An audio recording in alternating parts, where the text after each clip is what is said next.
early to plant the seed, to share the tradition, and instill a sense of pride in your HBCU with your little ones.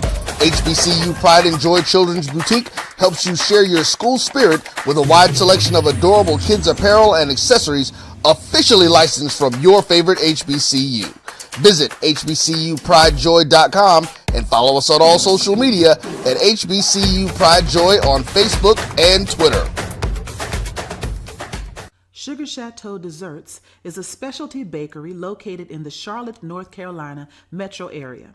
We will create delicious and one-of-a-kind treats for any occasion. Sugar Chateau is currently shipping cakes in a jar, offering a variety of different flavors in a single-serve container that can help you celebrate in accordance with social distancing. Place your orders today by calling 803-526-7895 or visiting sugarchateaudesserts.com. You're looking for the latest information on Southern University sports, the Southwestern Athletic Conference, and HBCU athletics. There's only one place to go. Tune in to the Carlos Brown Show, exclusively on the Black College Sports Network. Attention football fans. The Cricket MEAC SWAC Challenge kickoff is back in Atlanta on August 23rd. Representing the MEAC, North Carolina Central, and representing the SWAC Southern. Join us at Center Park Stadium for a full day of tailgating, football, and bands. For more information and tickets, visit MEACSWACchallenge.com.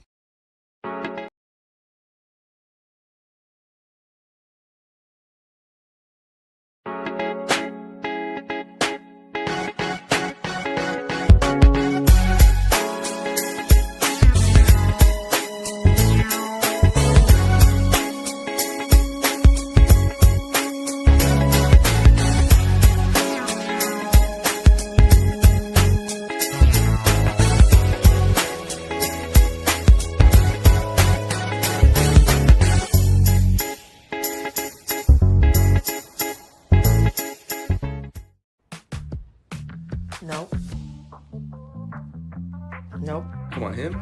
Ooh, I like him.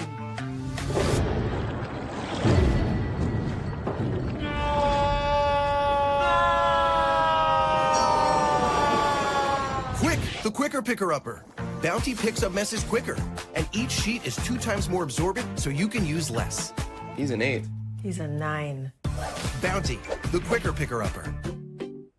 This is Brian Fulford. AD Drew and I are co-hosts of the BCSN Sports Wrap. We talk about all things related to HBCU athletics. From the games, teams, coaches, and fan interest stories, we cover it all. You can find our shows on Facebook at BCSN Sports Wrap, YouTube at MyJBN Online, and everywhere you listen to podcasts like Anchor, Spotify, Google, and Apple Podcasts. You can also find the show on the Jericho Broadcast Network's app.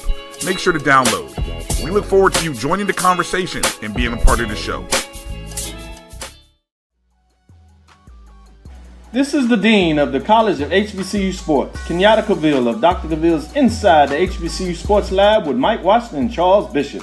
Come mix it up in the lab where the course lecture is in session every Tuesday from 6 o'clock p.m. Central Standard Time on Facebook Live, YouTube Spreaker, or the BCSN app, as we discuss all things about the HBCU sports culture, including exploring the week that was in the sporting HBCU diaspora, as well as the upcoming week of HBCU sports. With me, the Dean, the College of HBCU Sports, on Dr. Cavill's Inside the HBCU Sports Lab with Mike Washington and Charles Bishop. Course lecture dismissed. Football fans, HBCU football is back in the ATL with the Cricket MEAC SWAC Challenge kickoff. Representing the MEAC, North Carolina Central, and representing the SWAC, Southern, Eagles, Jaguars, the Marching Sound Machine, the Human Jukebox. The kickoff trophy is up for grabs, and bragging rights are on the line. The rivalry is real. Bring the family and join us pre-game for the fun-filled Coca-Cola fan experience, including band jamborees, food, activations, and fellowship. For tickets and information, visit MEACSWACchallenge.com.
Here's a shot. Shot that might be. It could be. Right field. Grand slam. What a shot. That's how you get hot, young fella. Thank you guys for what you do for HBCU athletics. This is a fantastic avenue for all of us. This is our ESPN, so we love what you guys do, and all you guys at BCSN. We really appreciate what it is that you guys do for us. The human voice has always connected audiences with experiences. Major brands all across America have trusted Kever's voice time and time again. Conversational, powerhouse, intelligent, and sincere. That's the voice you need for your creative marketing process. KEAVERSVOICE.com. Kever's Voice, Kever's Voice, KeversVoice.com. Always on, all the time. This is Ryan Fulford. AD Drew and I are co-hosts of the BCSN Sports Wrap. We talk about all things related to HBCU athletics. From the games, teams, coaches, and fan interest stories, we cover it all. You can find our shows on Facebook at BCSN Sports Wrap, YouTube at MyJBN Online, and everywhere you listen to podcasts like Anchor, Spotify, Google, and Apple Podcasts. You can also find the show on the Jericho Broadcast Network's app. Make sure to download. We look forward to you joining the conversation and being a part of the show.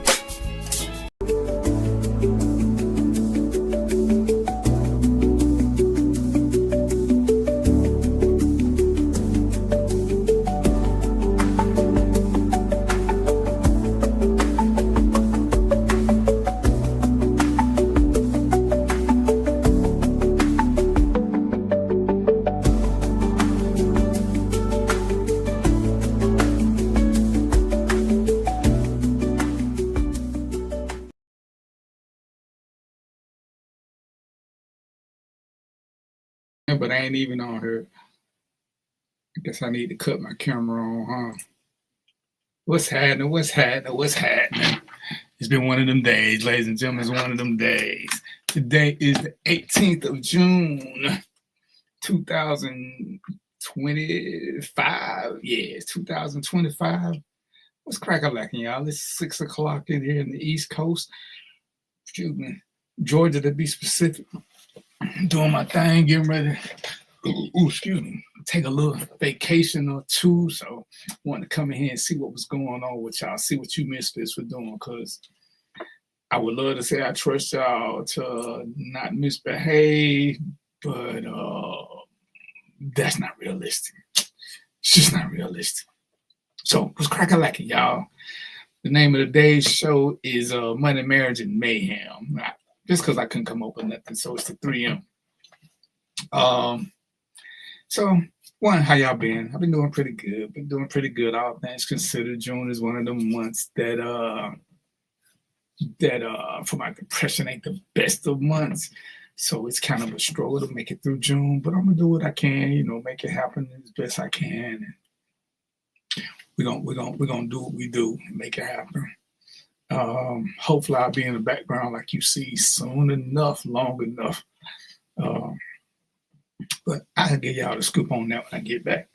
So with everything that's going on in these United States of America and abroad, and everybody always thinking that when something is a distraction for something else, and that the people they know can't multitask, because clearly people who make posts about, this is just to fool y'all need to stay focused on this. Clearly you think your friends are a bunch of idiots, or else you wouldn't keep telling them that they can't do more than one thing at a time. What's up, Mark? What's happening with you? Greg Hall, what's up? Hey, man, what's up, Greg? Hey, man, we're doing another shoot, man. What's up?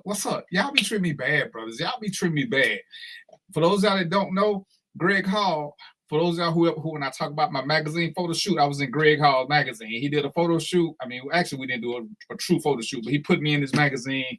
Then the brother just ditched me. You know what I'm saying? He treated me like I got bad credit. And I actually got good credit. I actually got white people credit. But Greg, why you treat me like that? I expect it from Mark, because that's just what Mark do. But Greg, come on now. Hey, speaking of, hey, it's an open show today. Greg, Mark, either one of y'all want to come on the show?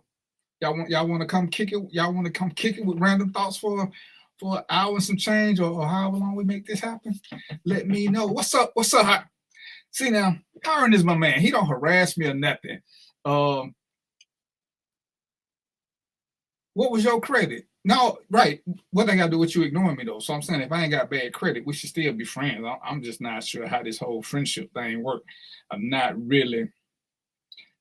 feeling some kind of way. I'm feeling left out. I'm feeling excluded. So what's up? What's up? Howard, did you just get married or did somebody you work with just got married? You know, sometimes, man, me and Facebook, we be all confused. But I would have swore you got married. If you did, congratulations. And you know what? Howard, if you just got married, man, why don't you come up to the show? Would love to, but I'm setting up my show right now. Oh, man. So when I'm get on your show then? What we're going to do? Greg, quit playing. Quit playing. Reach out to her, brother. Holler. How did I play? How did I play? You know what I'm saying? Look at the shirt, man. I'm doing my Don whole Hawaiian thing. It's hot as the Dickens down here in the GA. But let me know, man. You know, I'm going to support you, brother. I'm going to support you. Hiring.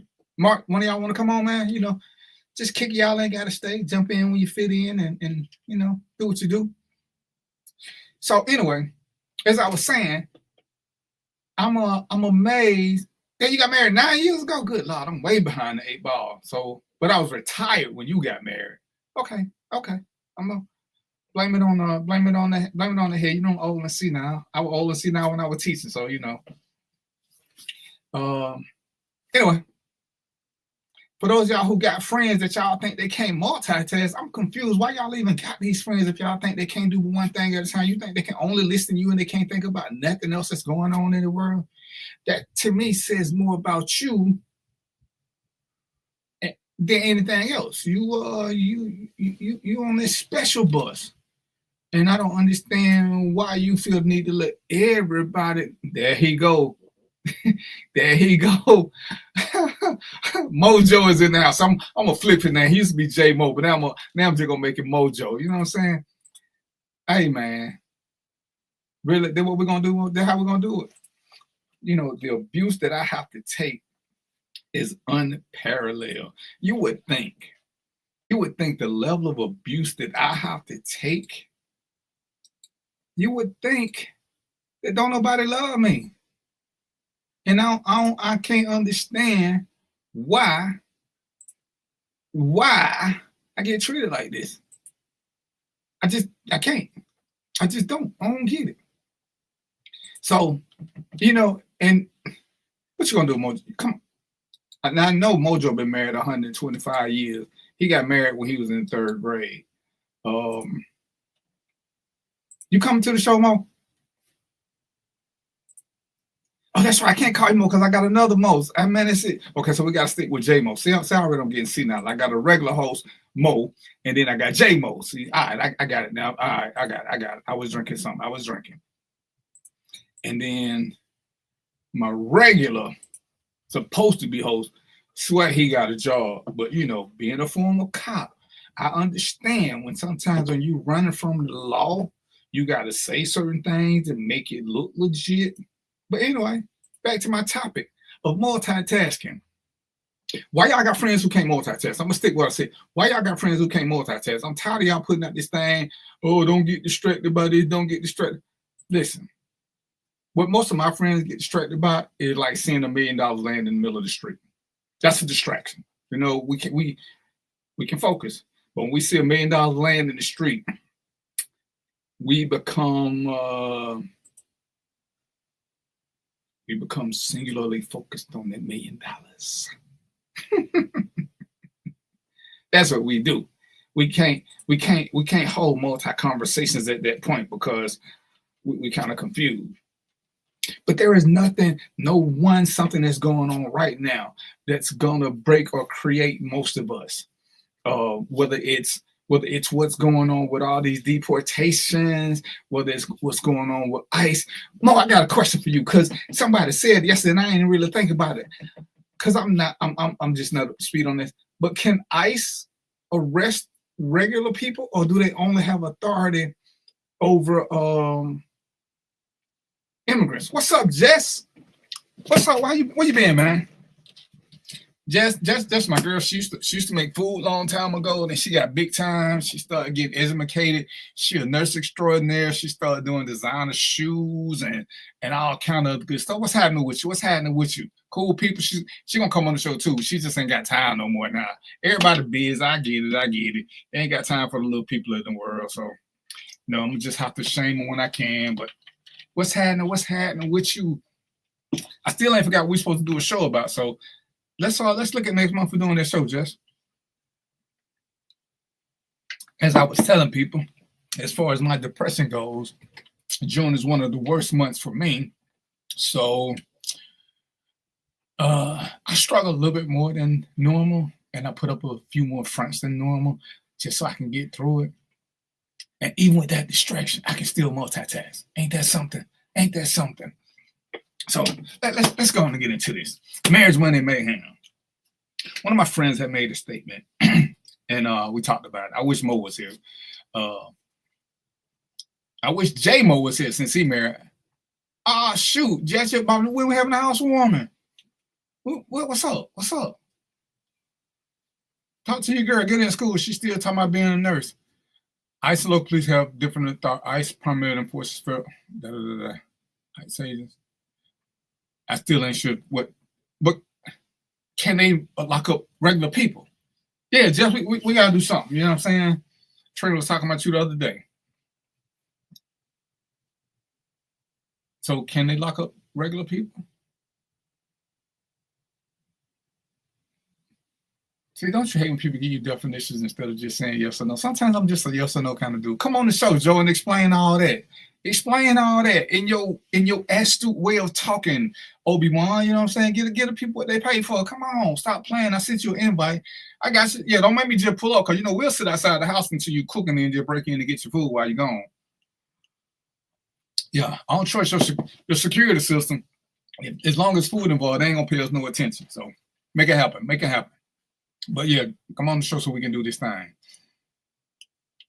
Okay, so when they was arresting that, was it mayor candidate yesterday? Because that's when I heard the guy said, y'all don't have the authority to arrest me. You don't have the authority to arrest me. And you know what's crazy? This is part of the mayhem. As we sit back and watch what goes on, and you see, truly, especially if what Joe says is right, police are abusing their authority, because I don't understand personally. I don't understand professionally why ICE or any of these immigration people have to wear masks. They to show up in a vehicle that's not clearly marked with law enforcement on the side, some kind of 911, some kind of telling what agency you are, to show up with a mask on and vest and guns, that could lead to a lot of problems. Not just for immigrants, but for everybody. Because as we saw, if ICE is arresting regular people, ladies and gentlemen, that means you're next. Because let me ask a question, and hopefully Joe gonna come on here soon, because this is what I really want to know the answer to. If you were to get pulled over right now by the police, how many of y'all can prove that you're American citizens?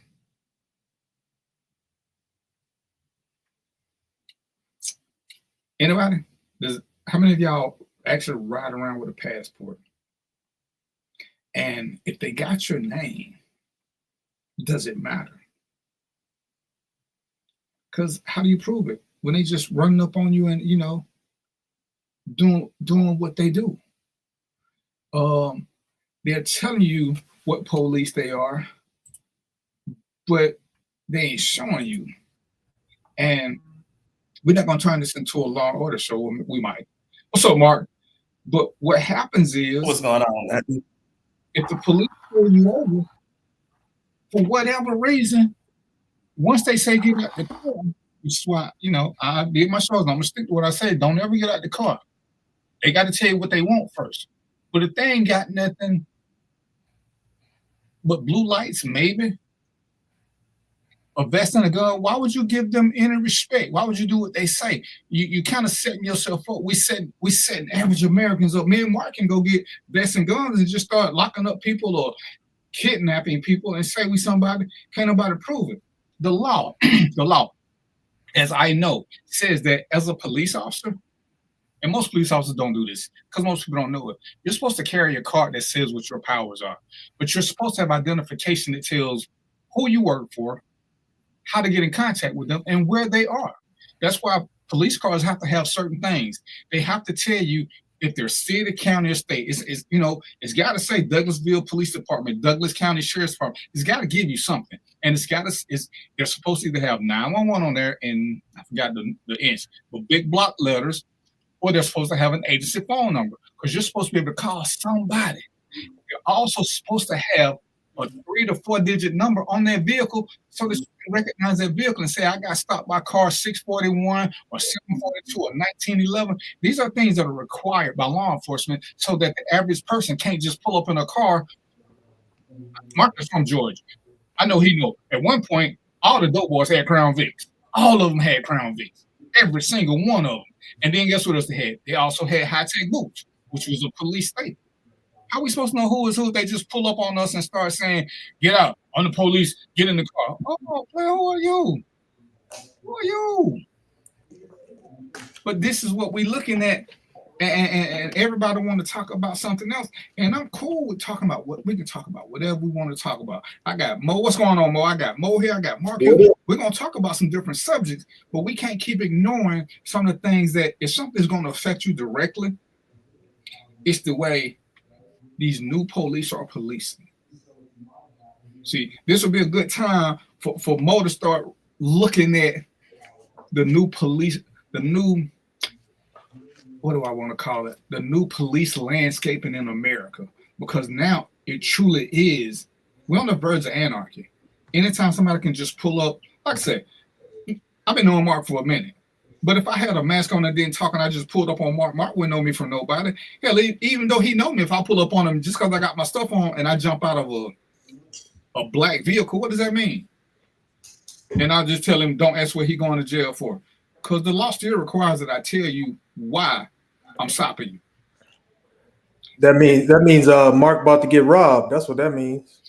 Or kidnapped, unfortunately, he can't be held for ransom. Mark, I got good credit, but don't steal broke as a joke. So all he's just gonna get abused because we're trying to get some money from his girlfriend and offer them like a 2-pack of now laters, and they ain't even gonna be the good kind.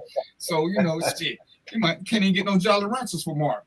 But it's crazy. And like I say, Jess said she carried her birth certificate with her, but these cops ain't asked for nothing.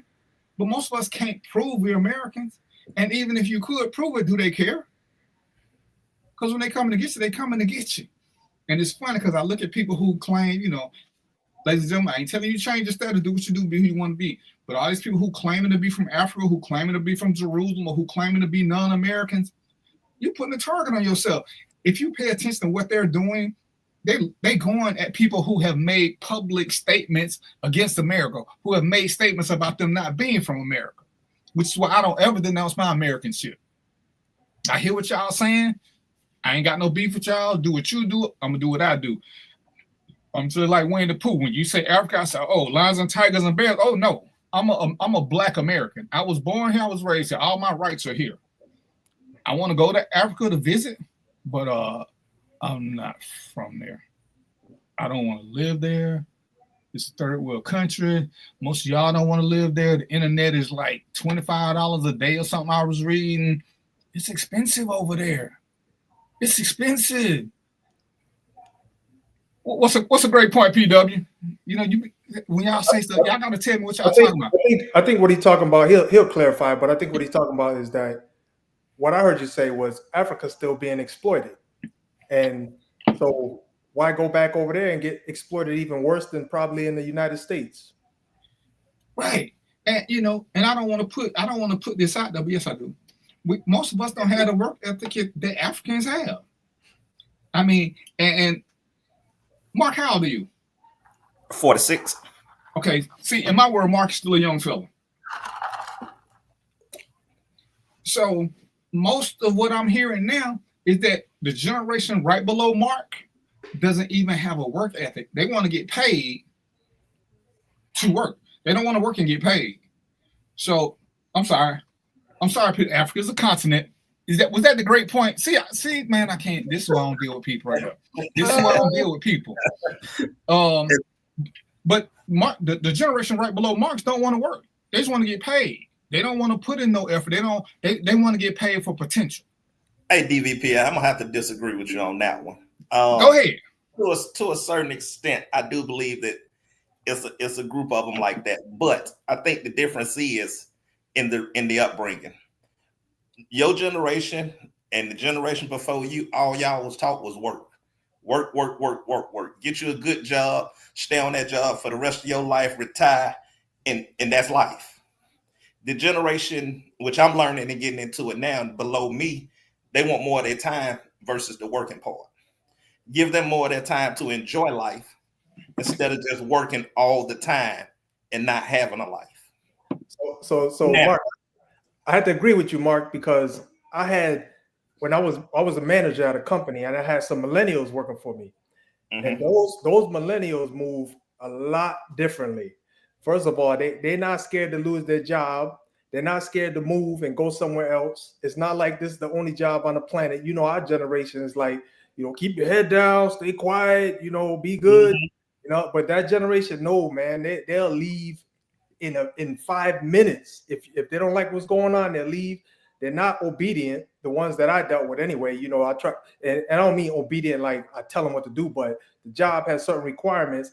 They feel like they can relax those requirements, and that in my time, you getting fired if you do that. But nowadays, they're much more careful with how they handle those situations and those millennials, and they know I think the job is modified to cater to them in certain ways. I do agree with that. This is where I'm gonna kick back. I don't think we were taught to retire. That's why I'm 60. Most of my friends are not retired because they kept doing that same thing. They will work, but they kept bouncing because they were chasing the dollar. They never chased longevity. So I don't think most of us, if we were taught to retire, we would have got a job at 18 or 20 and worked that job, and then at 42, 43, been good to go. We weren't taught that. We just had a work ethic, and some of us ended up with careers, and we saw, I'm gonna let you get in, Joe. We saw a light at the end of the tunnel, but we worked. We didn't wait for somebody. We didn't keep complaining about somebody giving us something. We still worked. When you look at this new generation, they want the fancy car. They don't want roommates. They want to live a $75,000 lifestyle, making minimum wage. And that's where I'm saying that the difference comes in. We want to live a $10,000 lifestyle, making $9,300, but we didn't mind doing other stuff. We didn't mind doing stuff with people when we had to. Go ahead, Joe. Welcome to the show, Joe. I ain't seen you in 135 years. What's up, Joe Mo? This my Obi-Wan Kenobi right here. So I just want y'all to sit back. Hey, I'm telling y'all this, that whenever Joe come on, go on and get your opinion and some pad, because he gonna put some stuff on you. It's like I ain't even a Star Wars fan, but when he come on there, Hey, you see what's hovering over his left shoulder, man. Don't mess around. You know what I'm saying? Go ahead, sir. A couple of things I gotta jump in. What you see happening in our society, and you were right on the money. There's a difference in the work ethic. You see that not only in our community, but in policing too. That's why you see you can have all this type of violations for one, but there's a different work ethic in that, and it's going throughout not only just the cultural aspect, but the work zone. So here's the thing. If we look at this from a historical point of view, well, let me go back. You asked two questions earlier. ICE cannot arrest. They can only enforce immigration laws, and they can only work, believe it or not, the interior of the United States. And I say that in context. Let me say this. Unlike all those TV shows you see about, and they have the CIA operating it within the United States, their prospectus says that they are not supposed to operate on domestic soil. So there's different truth and fiction. However, Again, I don't want to go down that rabbit hole just yet. Can ICE lock up ordinary people? Yes and no. They can only lock you up for interference. That's how they got that senator, not only in California, but New York. They didn't get him on the state charges. They got him on federal interference laws. They can't enforce curfew on a citizen. They can't enforce anything. They can't even enforce, believe it or not, traffic laws. So their job, plain and simple, here's your edict with immigration laws as they exist. That's interesting because they showed a guy, I thought it was interesting anyway. They showed this Asian guy making an arrest, Asian ICE agent making an arrest on a senator in New York. I just thought it was a heck of a dichotomy. Maybe just me. A black slave master, right? Okay. So those are the things you got to look at. The other thing you asked was, how would you prove who you are? Can you prove you're American citizen? Well, if I told you what I have in my wallet, and no dope, but I keep, when you go to get your passport, they ask you if you want to get an ID. The book I would tell anybody to get the ID because guess what? Believe it or not, that ID outstrips your state ID. Before they started putting that gold badge on everybody's license plate, they had it on their. So I carry that with me all the time. It's actually better ID than any other ID. Now think of this, because all the state IDs now have to have that little gold thing on them. Right. That in and of itself is supposed to be identification enough. Your driver's license should, and your if you got one, not that everybody's walking around with a passport, but remember I just told you about the card that they issue that I believe it was $8 more, and it lasts as long as your driver's license. And most state driver's licenses are 4 years. This ID is 10 years. And I just want to, I submit that this is what I think. So y'all correct me if y'all think this is wrong, but I just remember in the past, it seemed like getting that new ID, you have to go through the same or similar process as getting a passport. So yes, it's essentially a passport. Yep. You know what I mean? So there ain't no difference between the new ID and a passport. Essentially. Yeah. But here's the difference. You can't drive off that passport ID. Right. You still have, again, when we look at the laws as they apply, the state laws still are applicable driving. That's why sovereign citizen stuff, again, not to go down the rabbit hole, but that's why the sovereign citizen stuff is kind of crazy. Well, not kind of, it is crazy. But again, I think it was all a conspiracy, though. Let me just tell you why I think it was a conspiracy that we had to get this new ID. This is what I say. This is my theory. It was a recounting of everyone in America. And that's why they made everybody get that new ID, because you had to get your birth certificate, and you had to get, whatever, a gas bill, a document that says you pay bills here in America. So guess what? That means you're really a citizen. So now if they stop somebody, you run around, you don't got that new ID, you know what the assumption is going to be. I don't need to fill the blanks in. You know what it's going to be. So they're going to harass you, cause you problems. Let me throw a little historical context into this.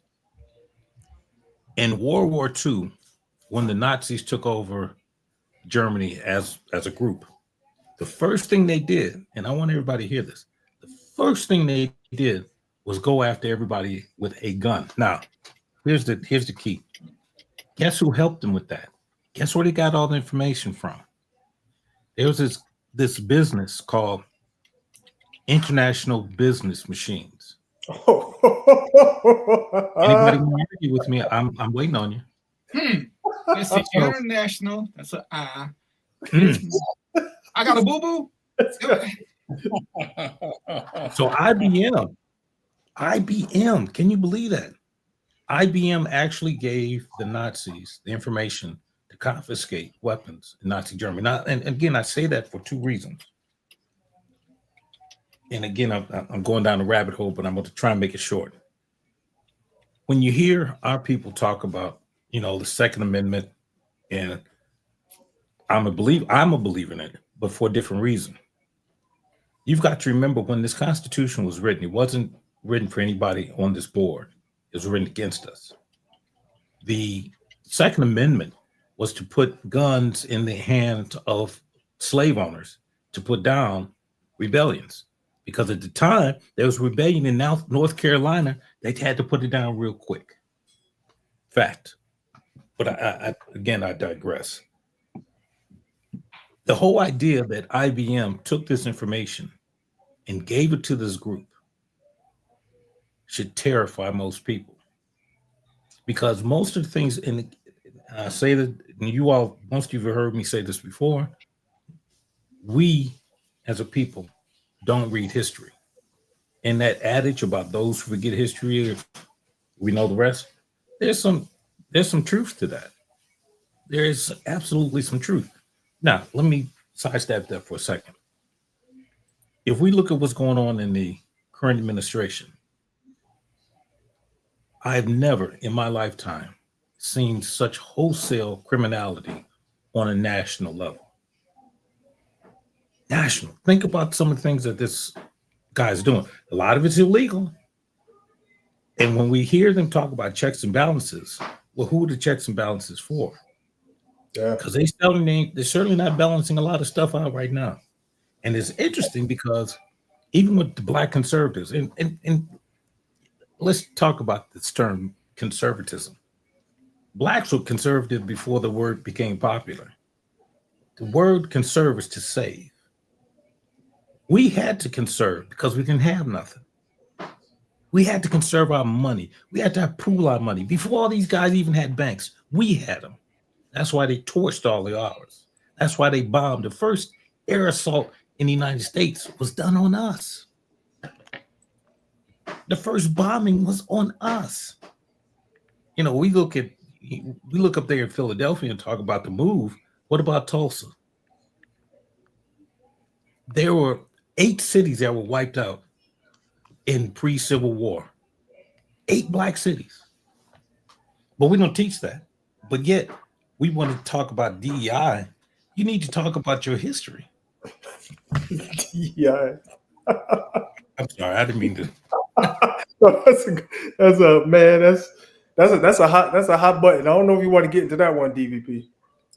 Hey, well, like I say, maybe not this show, but we're gonna get there. Like I said, because where I'm coming from, when I hear people get so caught up in everything else except for things that, based on me and the group of people I talk to, there are things that are way more important to us than R. Kelly, than Tyler Perry, than the latest pair of shoes that somebody got. Right. But we get caught up in these things and we don't protect ourselves. Then we try to act surprised when they come to fruition. And, you can only be a victim for so long. See, if you know something and you still allow it to happen, you're not a victim of it. You're just a punk. Yeah.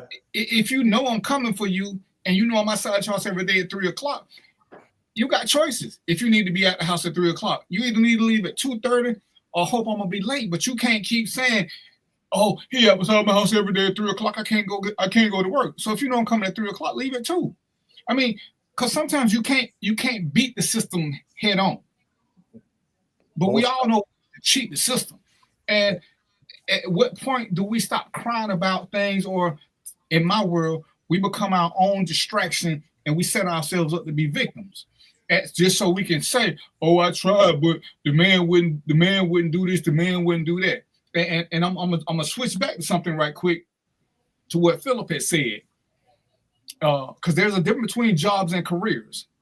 Lots of people who got jobs work forever and ever and ever because there's never a payout. When you have a career, there's an end game to a career. And I know people who have kept switching jobs and they got to keep working because there's never a point where they're going to get a check regardless. Joe is at a stage where he gets a check regardless. DVP is at a stage where he gets a check regardless. When you have a career, they tell you somewhere in the orientation, where the goal line is. Now, we might not like, but these new requirements to get to the goal line, they're crazy as hell. But when me and Joe were working, the requirements weren't that hard. It just required consistency. That's all they asked out of us. They didn't ask us to. I'm going to let Joe speak for himself. But if I'm being honest, there were very few days that I worked truly hard as a cop. I ain't saying it wasn't hard work, but I'm saying I didn't work hard every day.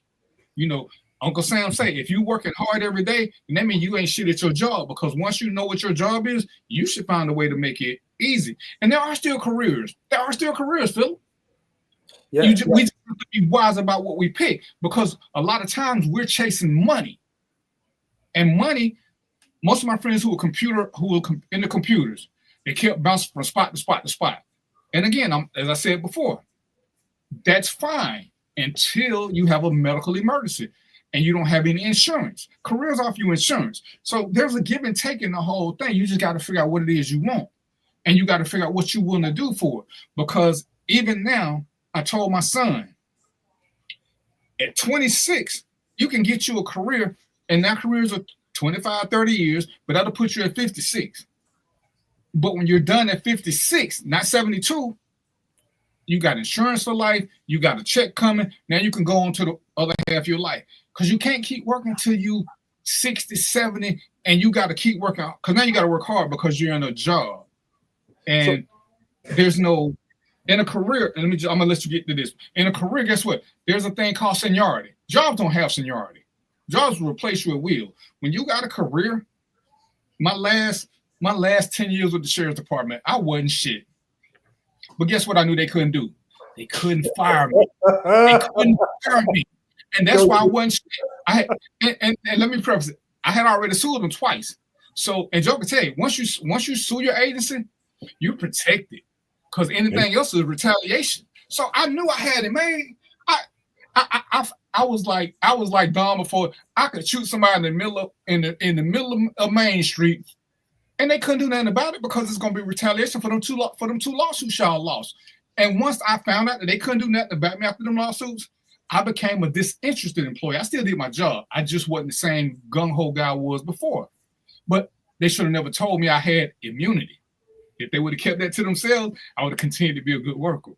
But this is one of the things that we have to stop doing, because oh man, I want to make $1 million. How you gonna do it? And like I said, the first thing that happened, when Bo was talking last week, he became a barber. But when he got sick, all his savings went to shit because he didn't have nothing to fall back on. He was paying his own insurance. Go ahead, Mo. No, I was just gonna say, yeah, I agree with that 100% DVP, because when you think about it, the difference between a career and a job obviously is there's a time element, right? And so the way I look at it, this is my own philosophy. So agree, disagree, whatever. But the way I look at it is all of us are like stocks. I'm gonna bring this back to stocks. All of us are like stocks. And what I mean in that is that we all bring value to the company, right? So if you bring in value to the company, and the company saying, listen, I'm gonna invest in you. I'm gonna invest into you, man. Because guess what? Guess what we did? We trained you. We gave you specialized training. We gave you responsibility. You're one of our key people. We need you as a cog in this business model. So now they invested in us. So now guess what? The company invested in us. So we're not really easily expendable. But when you just talk about a job, man, they replace your ass the next day. You know what I'm saying? But a career is different because you've gone through the training, you got responsibility, you're built into the system. There's a dependency based on what you can do and what you bring to the table.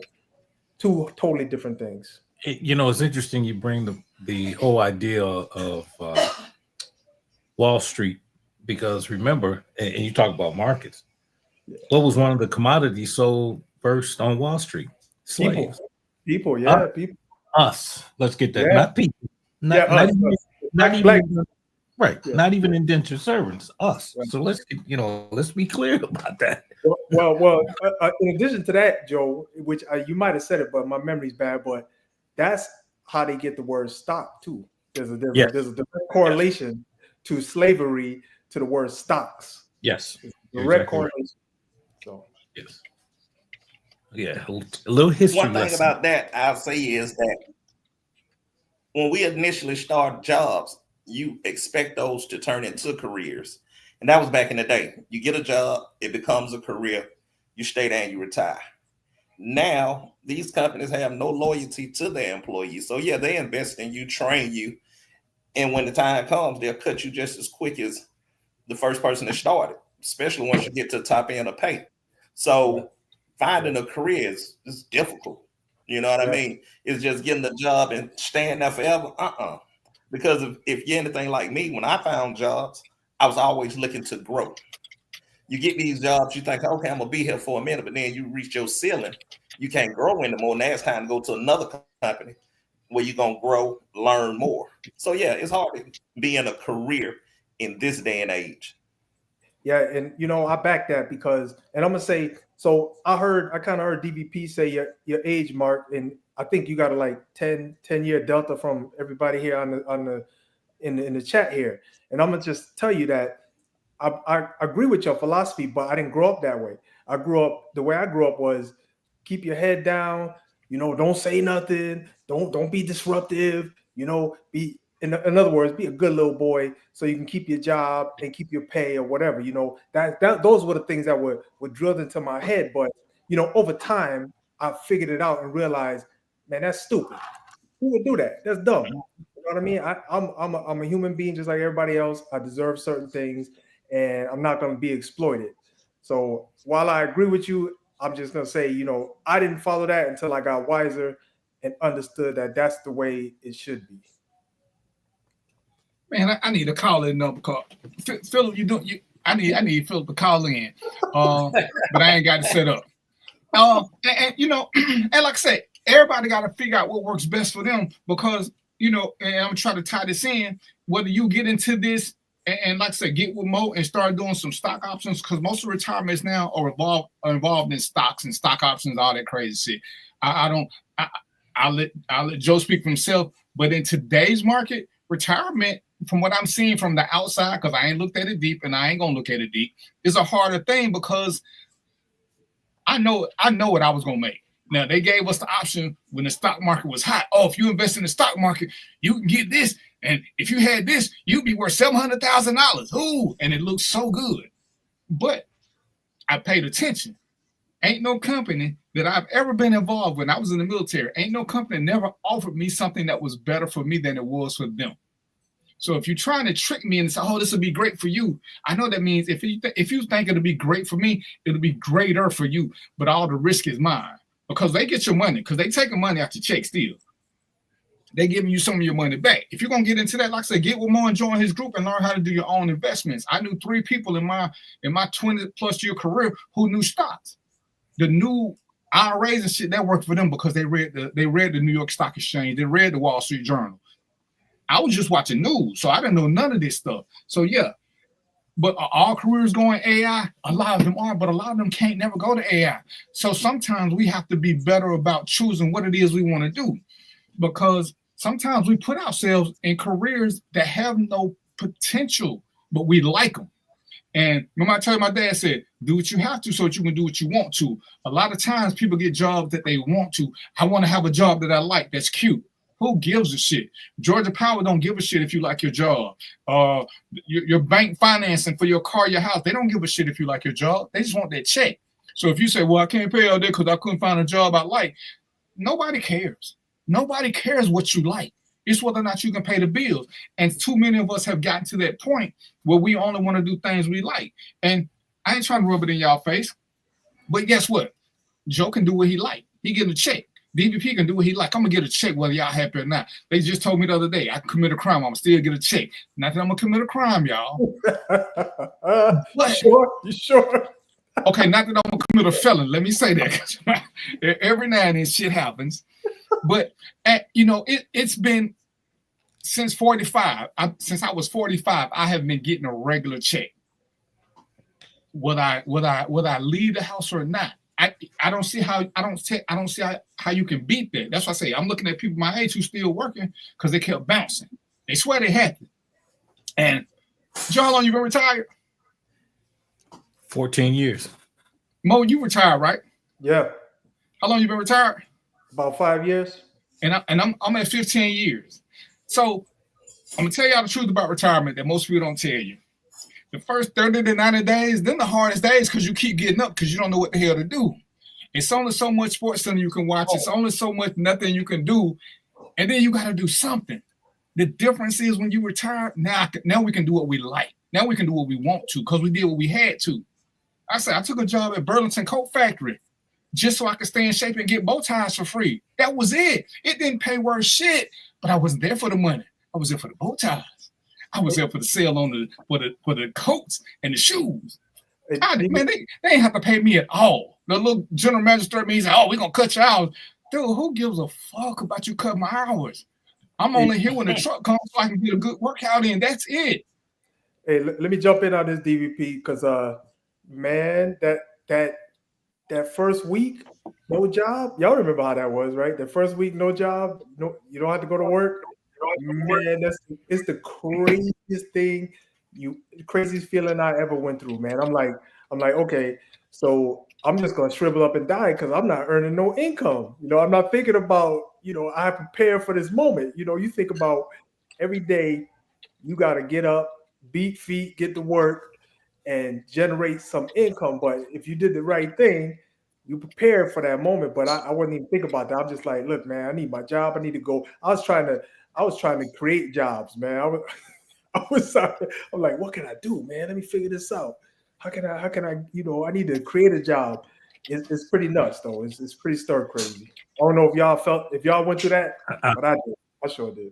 Look, man, let me tell you something. During my first trimester of retirement, someone in this house who shall remain nameless. Well, we'll call her for the sake of this argument. Right, for her, yeah. A couple of times had to catch me and say, "Where are you going, fool?" I mean, I was getting dressed. I'm getting ready to pull my belt. I'm checking my gun like, oh shit. What is this? You homeless. Yeah. But it's something else that I have to bring. And I heard it and it disturbed me to my soul. A lot of these new guys, and not just talking about police. I heard something on a radio show and it got such an overwhelming backing. It disturbed me. Like I said, disturbed my soul. I heard this. Young man gets on the line and he says, basically, screw King and X because he's about getting the bag and getting his money. Wow. And I called in. I said, does he not understand that it hadn't been for those two, you wouldn't get a bag anyway? Because those two, along with a bunch of other people, let's not, I don't mean to take any from anybody else. Their movement caused us to be able to move in a place of economic development. But the point is that if you talk to these young dudes, they'll tell you the same thing. And that's what's disturbing, because there's no other group that allows the disrespect, not only of elders, but of their leadership. There's no other group that tolerates that. Yeah. You try to talk stuff about Muhammad, they put a contract on you. Yeah, it's over. Yeah, or the good book. They're a good book. You know what happens. It's over. Look at all these so-called great Christians in this country. And you telling me, hey, we don't bring up that word on the show because it's a trigger, and I try not to talk about the Christians because I got a couple of nasty emails or because I said something about them. So we try not to use that word on the show. The big C, the big C. Yeah, the book readers, the big guy followers.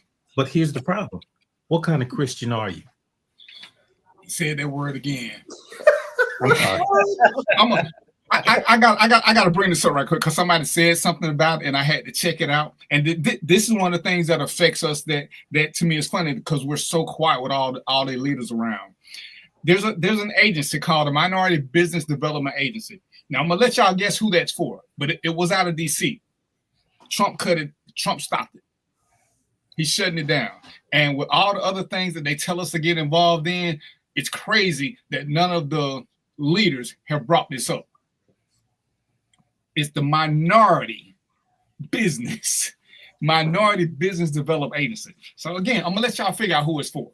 Well. So look, just to add to that, not to change the topic, but this is along the same lines. But y'all know about Job Corps, right? Oh yeah. So Job Corps is in the midst of shutting down. What do you think the demographic population at Job Corps is relative to white, black, and Hispanic? Who do you think got the lion's share of people at Job Corps? Y'all know the answer. I ain't. Would that be? What was that, Joe? Would that be the same thing as? I say, would that be the same as when I hear people talk about there's so many of you guys on welfare?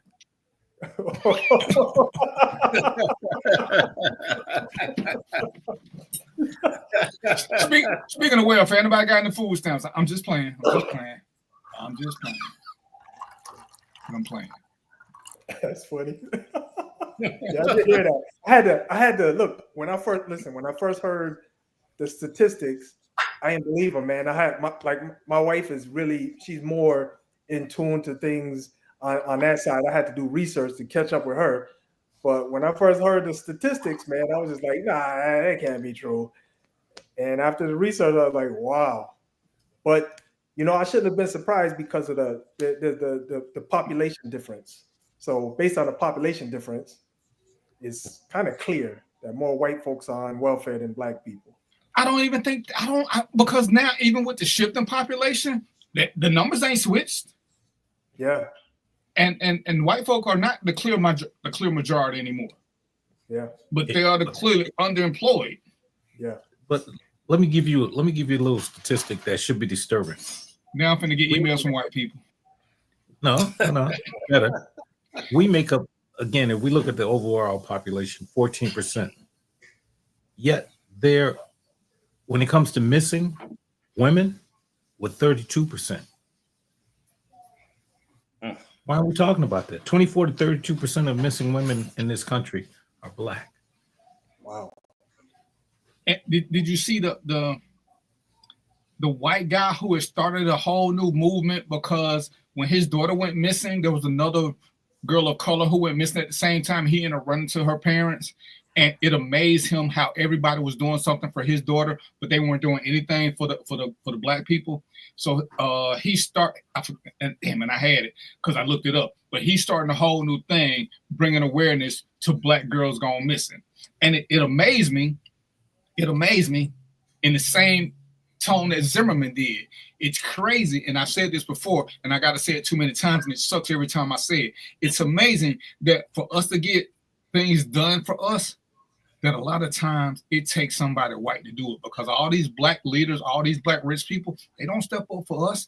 They could make this a big thing. Listen, from a general standpoint, I'm gonna stand behind what I said. Beyonce and whatever Jay-Z's real name, they do a lot of philanthropical stuff. They do a lot of good. But if we want to bring true light to the missing and exploited use of black people, they could say something and change the whole dynamic. Now, like I said, I'm not finna knock them because they put up. I know that they built housing for single mothers. I know that they've done things in these United States, not just going to Ecuador and all these other crazy places that people like to go to.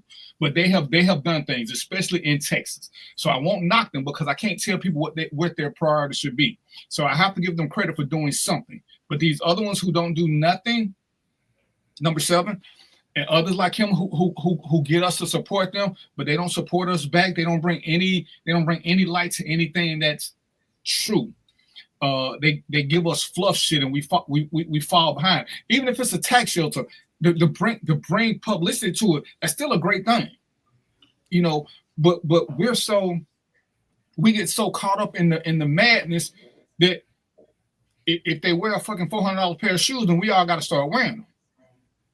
And every time, and I look at Sanders, and I don't have no beef with Sanders. I don't have no beef with none of them, but they're all millionaires. When I saw people starting a whole page to go by Shedeur Sanders' website, strictly from his website, So you mean to tell me y'all want a millionaire to be richer, but y'all won't do nothing? Y'all won't go put $40 in a school on a kid's lunch, but y'all will spend $250 to help make a millionaire richer. This is what we do. This is why we are our own worst enemy. It ain't a celebrity. It ain't nobody black and famous. It's regular people who would rather prioritize than support somebody who is unknown or to get that cause. I ain't saying that all philanthropy is good for. I ain't saying it all ain't without a what's a good word. They doing it for a reason. You know, when I hear, oh yeah, the president donated his whole salary. That's cute. He don't need. Tell me what the president need a salary for. What is he gonna pay for in real life? What is he gonna pay for? He ain't paying for shit. So you know, you think Dan Marino. You think Dan Marino in the state of Florida paid for anything? Whenever he went somewhere to eat, you think he really got to pay for a meal when he was Dan Marino? No. So they can donate a lot of stuff. Now, if they have an ulterior motive behind it, if I'm being honest, most of us have some kind of ulterior motive when we do stuff. Even if we do it out the goodness of our heart, we still have an ulterior motive because it's taking away time and energy from something else we could be doing.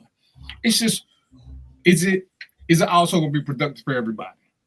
But we still got to do a better job. We got to sit back and you know, you use the thing of King and X. And I hear people talk about them all the time. And I made the statement before.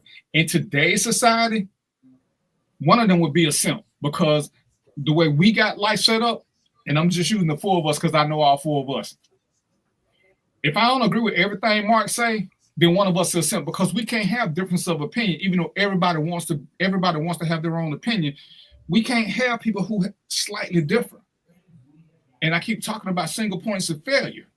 All of the four of us can take a different route to get to the mountaintop and still be on the same team.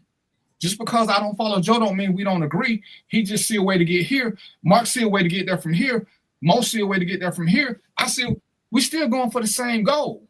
And if you ain't following him, you against him. Where do y'all get this shit from?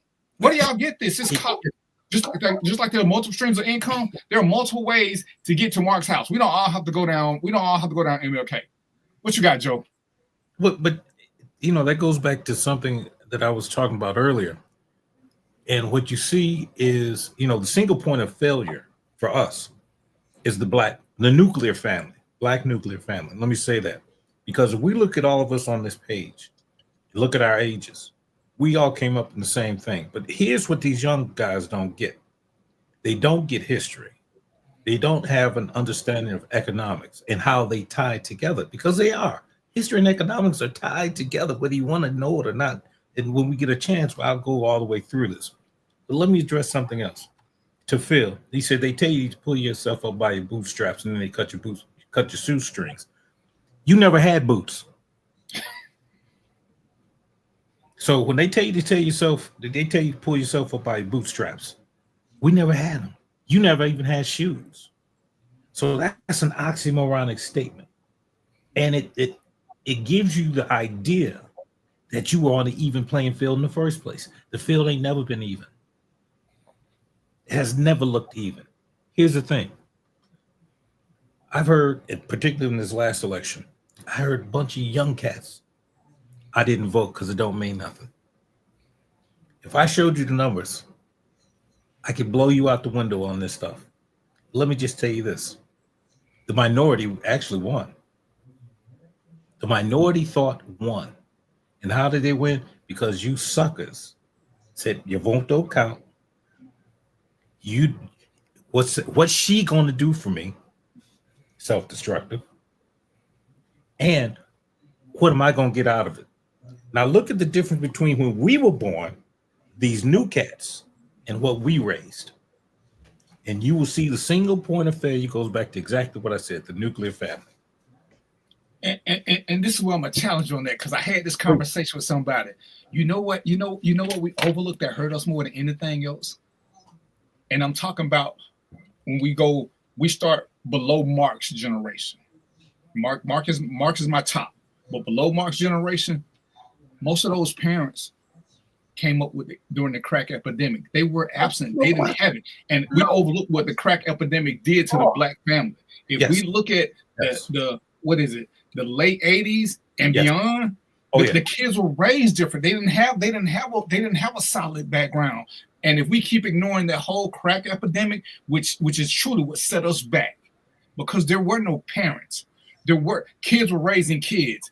A lot of things went on, and I don't think it's 2025. I don't think we've ever recovered from that crack epidemic, and it's talked about so very little.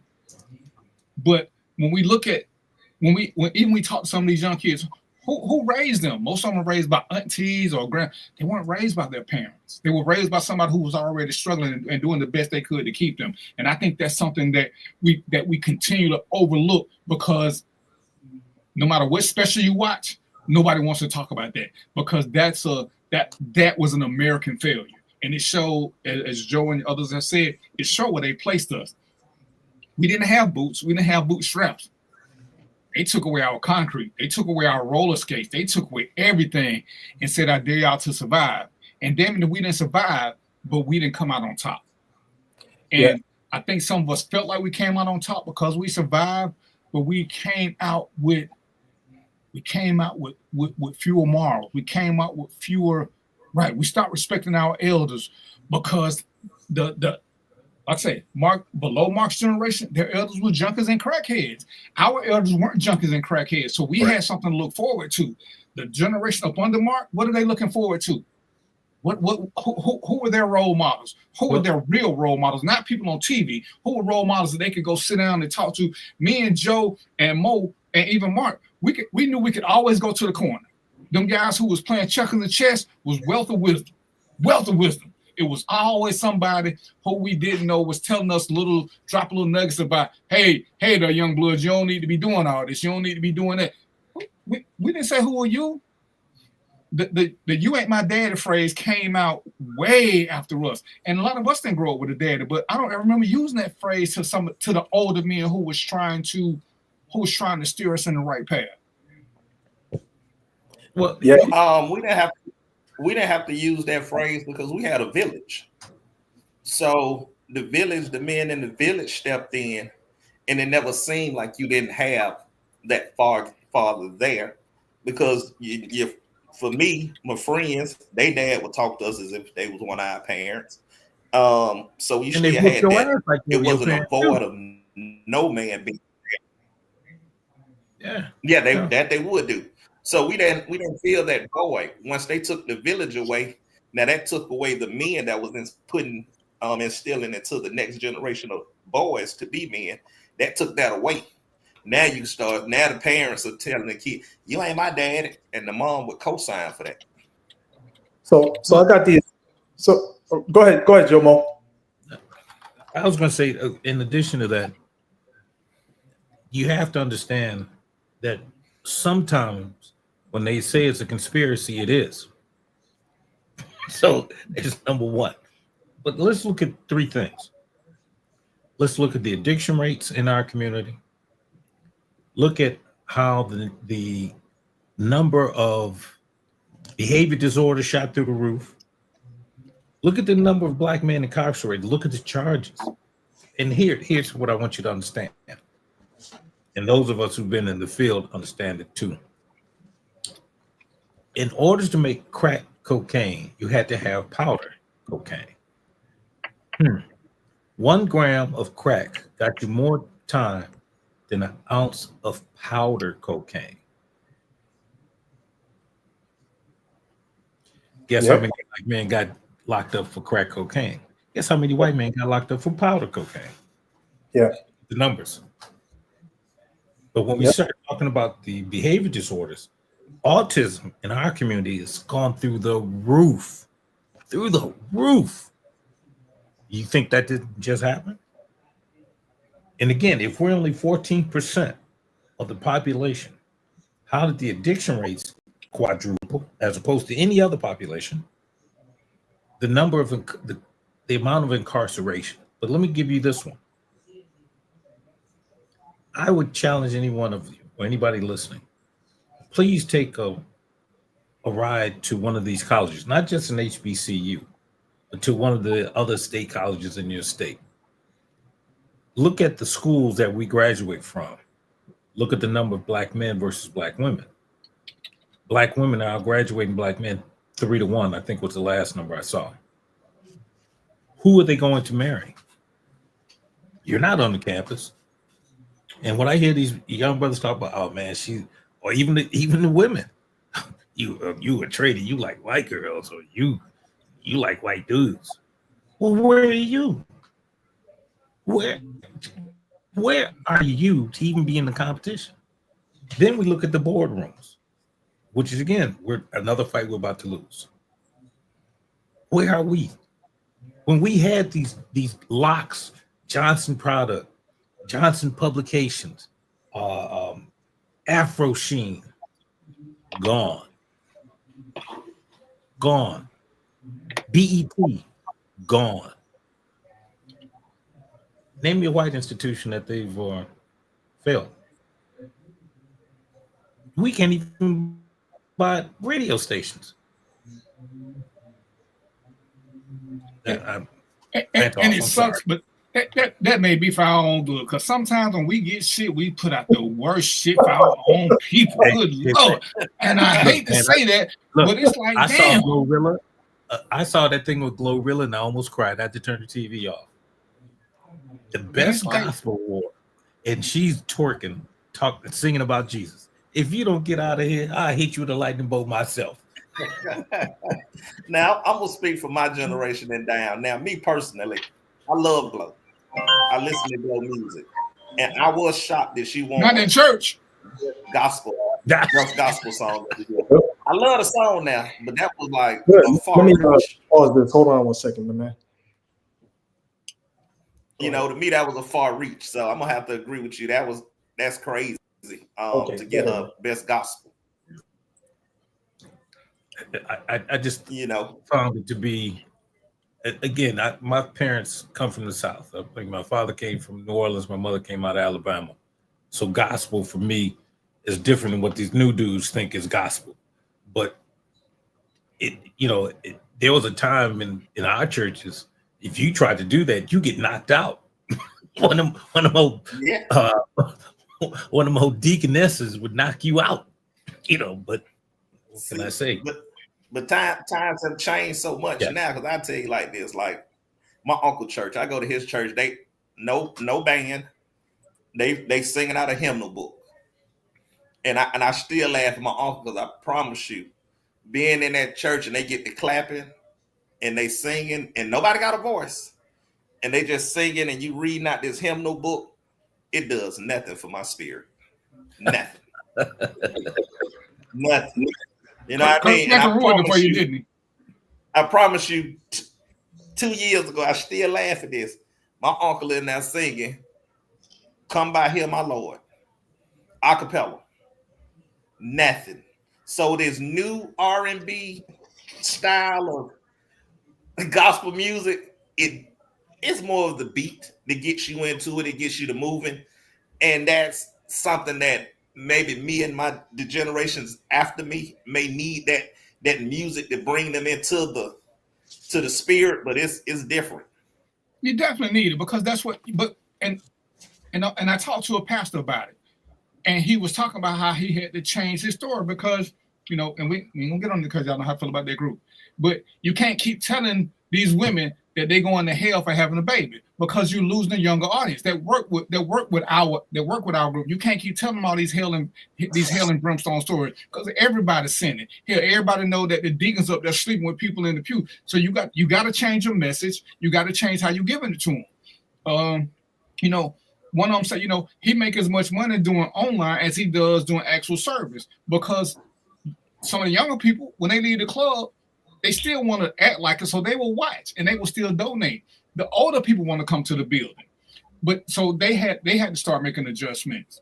And that's just what life. You got to make adjustments for the crowd you want. I asked him, I said, well, how come the churches don't preach more about insurance? And since y'all are what y'all are, why don't y'all get people, y'all sign them up? Why don't y'all get them to leave 10% to the church when they die? That way, at least you're helping your community and you're still helping yourself. Because too many of us die without insurance, and everybody want the church to give or somebody else to give. But if y'all did an insurance drive and promoted it, And hey, just ask these people leave 10%. You may not collect it for 10 years. On some of y'all gonna collect it in 3 days. But why don't you push that more in the Black community? Because there are ways that we can do stuff. But between being politically correct, between being selfish, and between not wanting to have uncomfortable conversations, I find it amazing. You can tell me I'm going to hell for having sex, but you can't talk to me about how I should prepare my family for death. To me, that's simply retarded. Tell me about it, because a lot of people still go there to be educated. Can I offer you this?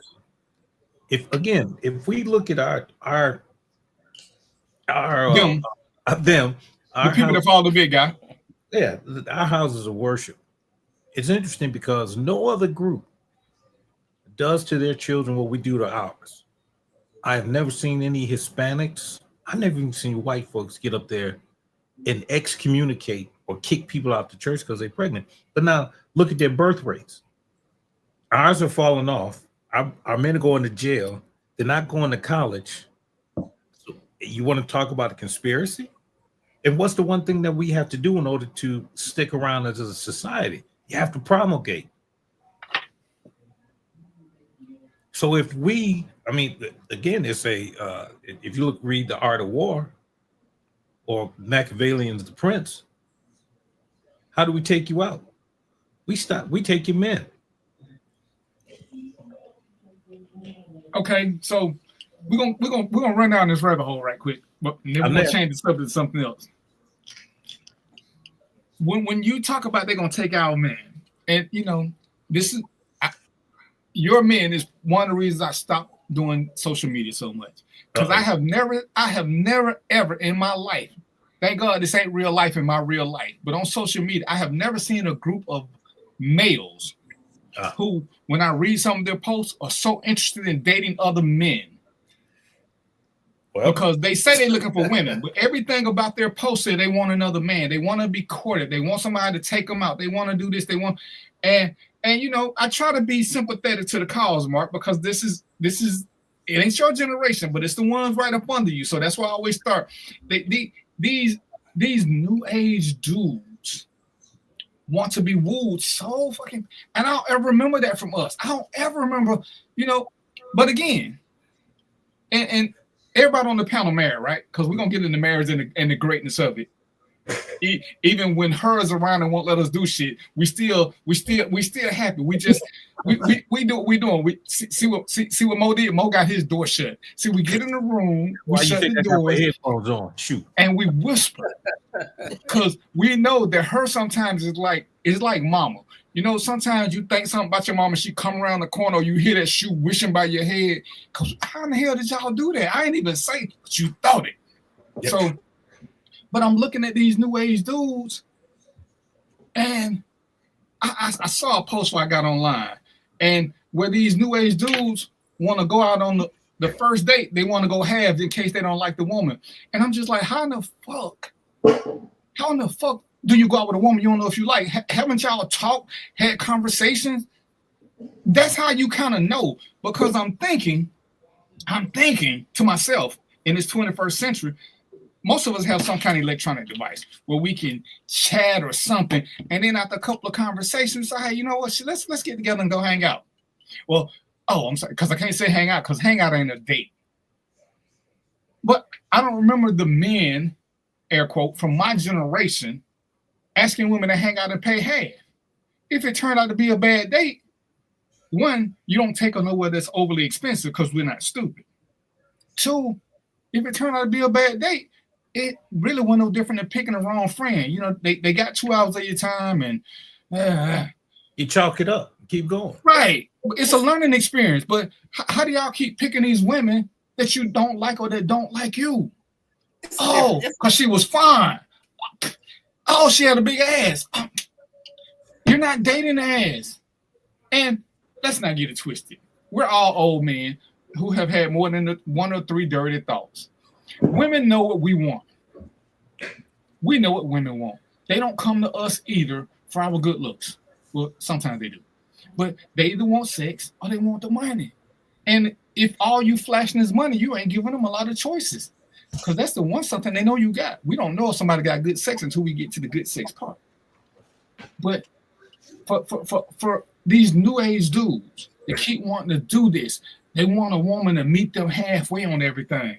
See, I'm gonna speak for all the old men in the thing, and I'm gonna let them all have a say so before we get to the good shit. There was a point that we wanted to be men, and we've all probably told a lie because that we're the leaders, even though we know her is running shit. But we picked her.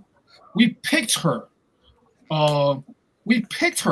because we saw that she could lead, and we actually did mind following, and she boosted our ego enough that she made us think we were leading until we weren't. And she said, "Hey, sit down and go to bed. I got this," and we did. But we picked her. There's no getting around that. We knew what her potential was. See, we love our women. They are beautiful to us. If we're honest, she may not be the most beautiful woman ever. She may not be this, but we ain't looking for that. We're looking for our Mrs. Right. And these dudes ain't looking for their Mrs. Right. They looking for their Mrs. Right now, and they screwing up the whole system because they want something that, again, they haven't worked for, the millennials. They want something to be given to them. They want the Halle Berry type, but then they want Halle Berry to go half. Well, Halle Berry got, even though she's kind of crazy, that's not the point. But Halle Berry got a line of dudes waiting to take care of her. So why would she pick the dude who want to be taken care of? And these dudes who ain't got no job, all they got is potential. Oh, just stick me till I make it to the top. Again, do your thing, bro. Do your thing. But I'm 60. If I'm 60 and I ain't got no income, but I'm trying to be a rapper, that would make Trina one of the dumbest chicks on the planet for getting with me while I try to pursue my rap career. But I ain't got no other income. Hey, let me borrow your car. Damn, Trina, what? Your job ain't gave you no raise yet? Damn, I thought you was going to support me. Because that's what I see a lot going on. And it bothers me. My son was working 2 jobs. I got on him about playing hooky. And like, dude, what are you doing? This ain't what you were taught. You're going to get this job with these benefits because you got kids. So I appreciate your journey. I appreciate your aspiration to be something bigger and better. But on the way to getting something bigger and better, you have to have stability. Not for you, because when you sing, you can do all the dumb shit you want to do. But you got a wife and 2 kids now. Your life is about them. If it wasn't going to be about them, I told this for a man, if you're not willing to put them first because you want to have these kids, then don't fucking do it. So, but these guys now, man, she need to be able to bring as much to the table as me. I don't remember us ever saying that. If we got a woman who made a lot, we still didn't say that. Sometimes they just made more than us, and our ego didn't hurt us. Well, she making more than me. I can't do this. But go ahead, because like I said, after this, we're gonna switch to the good shit on why men should get married. Go ahead. Let me ask you this: who was Venus Williams married to? Who was Tina Turner married to? And Biggie's ex-wife married what? Now, did you see the NFL draft? Did you see what them brothers was bringing? Again, my point is this. Well, I shouldn't say that point, but we're doing it to ourselves. But I saw, again, on one of these Facebook pages, the new thing, I saw a dude getting a weave. I'm like, man, if you don't get that out your head, that's the new thing. They get a haircut and they get that little head thing put in, and he got waves. Well, last time I checked, we called them, Yeah. Listen, I need for all y'all hate mail to go to Jomo. Don't be sending it to me. I didn't do nothing. Hey, I just want y'all to notice something. Y'all notice Mark set up. MVP. Mark set up, so that means he thinking about calling Trump. He don't know if he want to jump into that boat yet. See, I know him, and I recognize that look. Remember, he was back. Now he done came up him. So I'm gonna let him go on and jump in the deep end. And remember this name, so y'all know who send this hate mail to. I don't want y'all shit.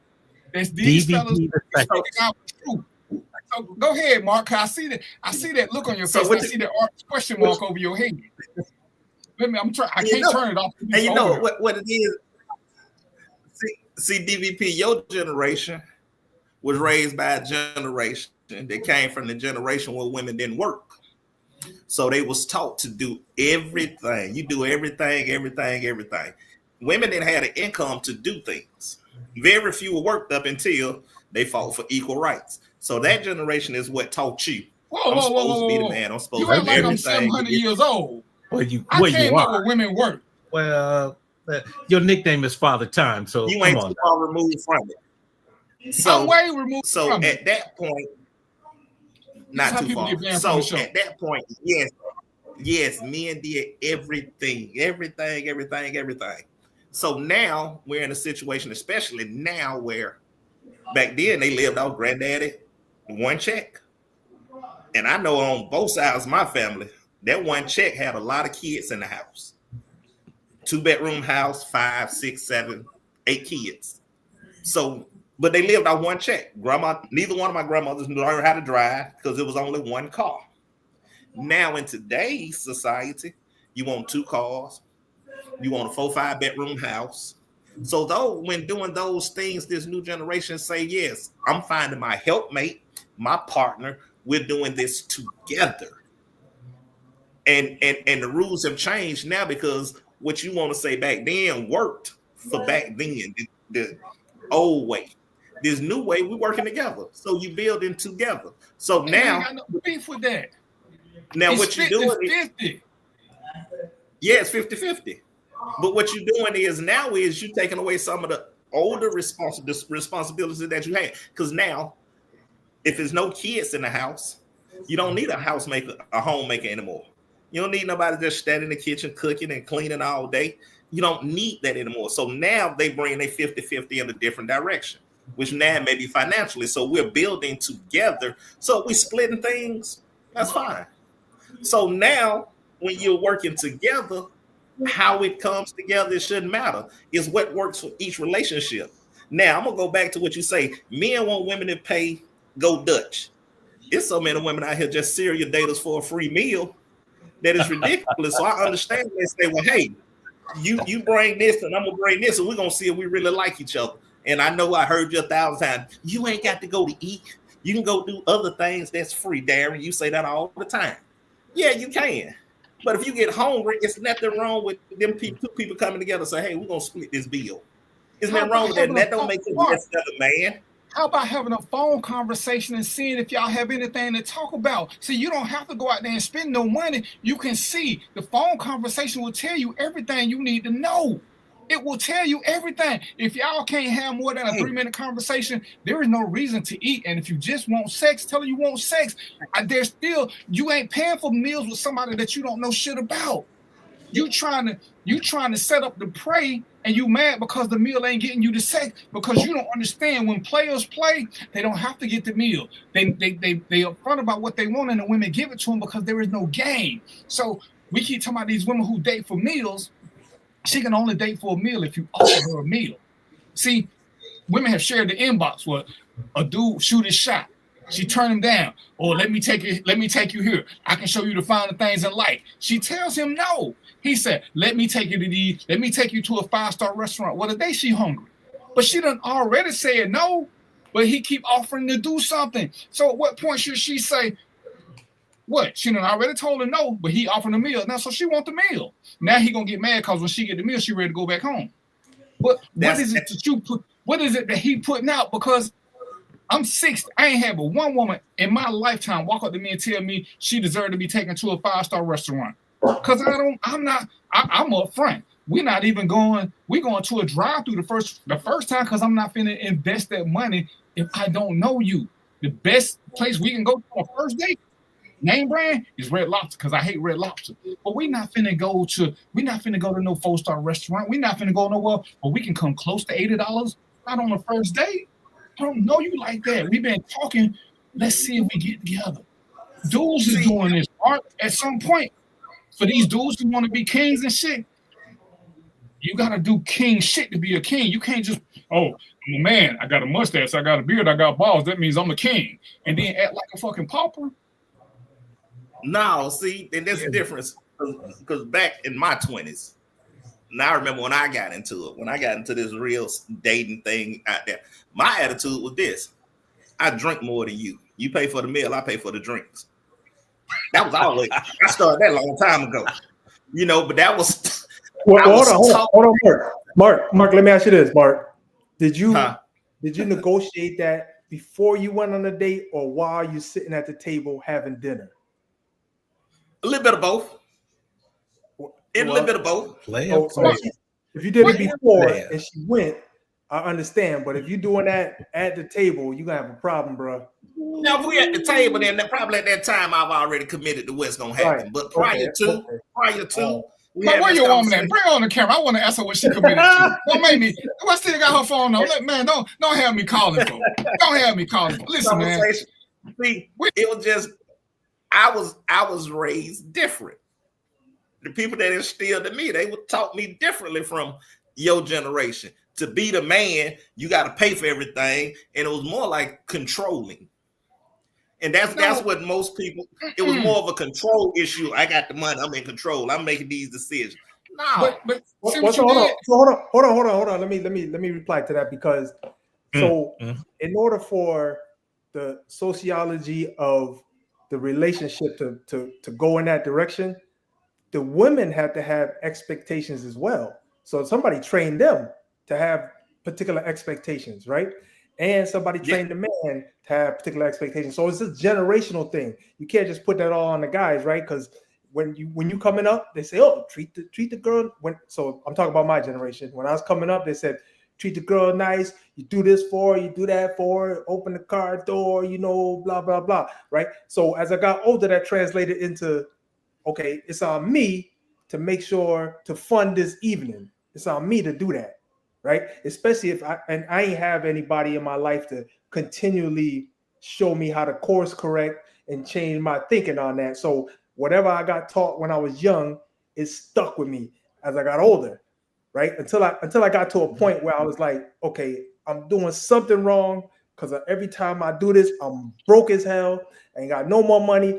Me and that girl didn't even work out, So I went in a cave somewhere and figured it out. But I'm just saying that was my experience. I don't know about DVP and Joe, but that was my experience. So what Mark just did is what a lot of dudes do. Because at no point did I ever say, and I have never said, that a man should pay for everything. But men like Mark will take what I said and make it one extreme. And I have never said, and I will never say that a man should pay for everything. Never, ever. But that's what they do. Oh, because ain't now one of y'all can't nobody point to no show where I ever said a man should pay for everything. But see how he pulled a Donald Trump on me and tried to.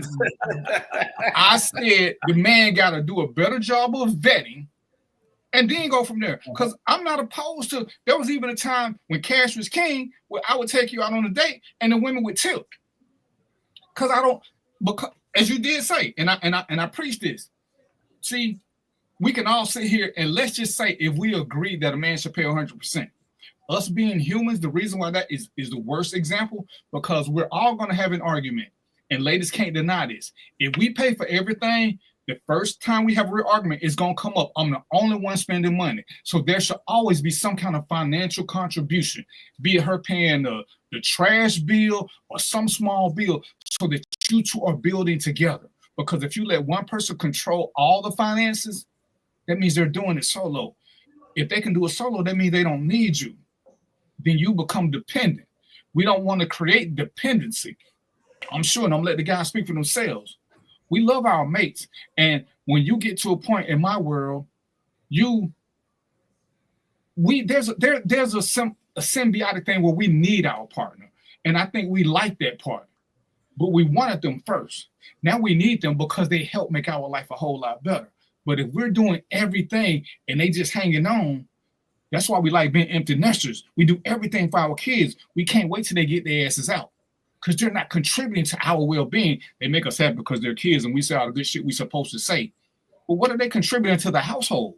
That's why we want their asses to leave. Get on, graduate, get the hell on. Get you a job.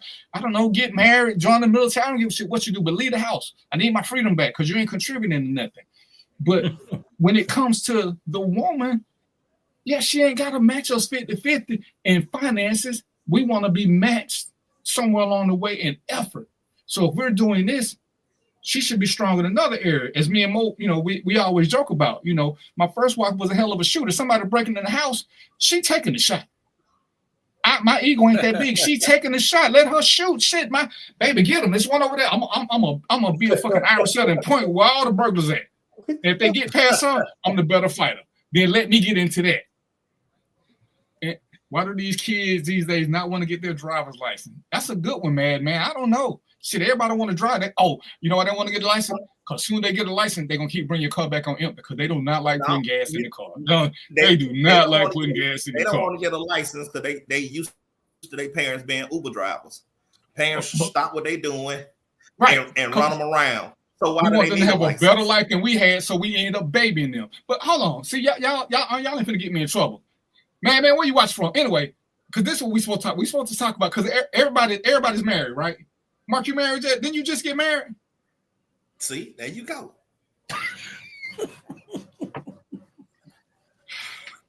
What's up, man? Out of New York City. Okay, well, Mark about to get married since he started shit, and you see he by himself. So anytime a man is by himself on the show, that means he has a significant other. He don't want to get in trouble. I've noticed that. And he got the red Solo cup because he probably been told if he mess up the dishes, he got to wash them. But I ain't gonna call him out. But that we know what that with the red Solo cup means. See, I got a glass. See, I'm married. I can drink out of glass. Look at that.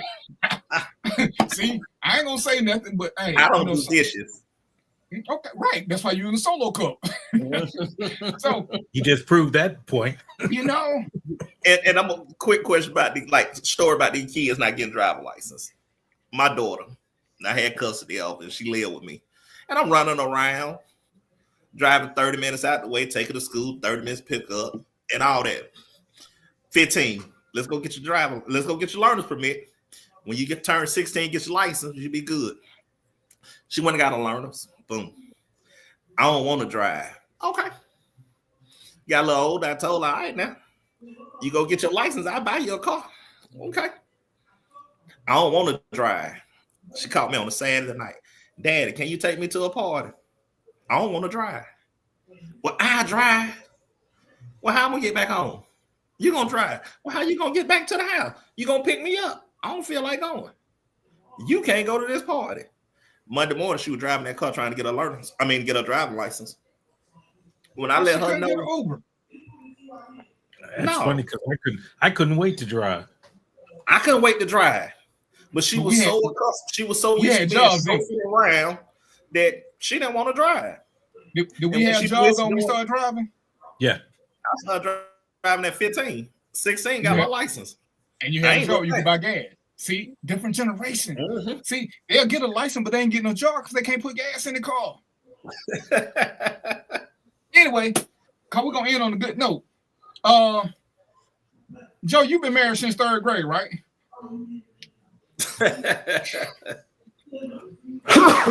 You froze Joe up. You froze him up, man. He's so mad. He's so mad right now. That comment.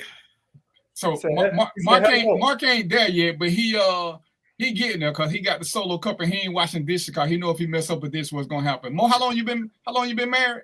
About 17. Okay, Joe, back now. Joe, you got married in the 3rd grade, right? Well, I was actually right after you did. After Father Time came down from the heavens. Joe, you know you're older than me, right? You by a minute. What? You know what Spock said? You know what Spock said? If minutes were years, this would only have taken 6 seconds. So no, we're not going to go there with you, Joe. I'm sorry. What'd you just say? If minutes were hours, I got you. You know what I'm saying? So all of us, except for Mark so far, are married. Yes. And people's like, what's the benefit of marriage? A man lose everything. Again, if you get married and you ain't vetted your wife, then that part of that is on you, predator. Because if you want to be the hunter, all this other good shit y'all say y'all are, you should know who you're getting with. So, Mo, what's one of the greatest things about marriage in your opinion?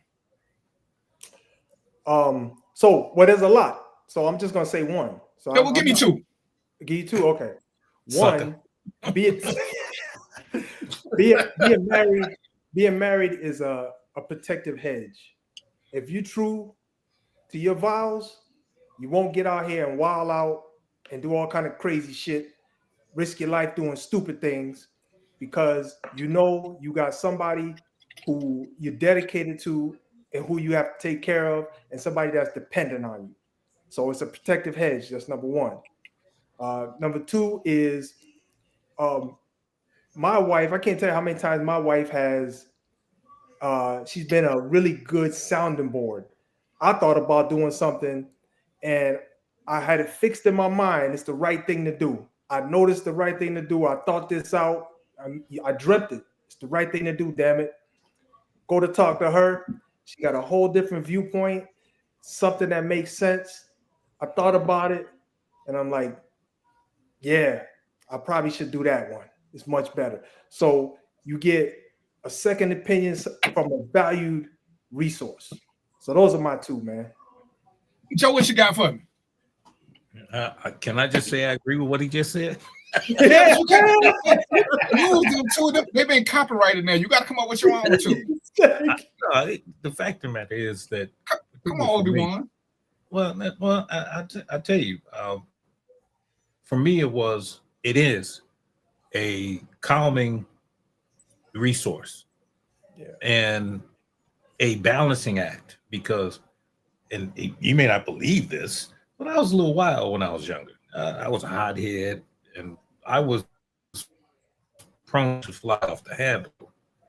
And thanks to her, and I'll tell you the truth, she's kept me alive. Yeah. So there's that. Yeah. Okay. But I must compliment you on that shirt because that shirt is hot. See, and having a woman, a wife in particular, makes you change the wardrobe a little bit because they inspire you to want to. They inspire you to want to step outside of your box, but because I think part of the things that we've all said, maybe not so out loud, is that when you get the wife and she's the one that you properly vetted and picked, she does become a deciding factor in your life. You do think more about what's good for her and how this works. And you value her decision-making skills because you vetted her not for her booty or her beauty, but you did look at her brains. The booty and the booty was just extras. So when guys say, oh, what's in it for the man? Well, statistics already say we live longer.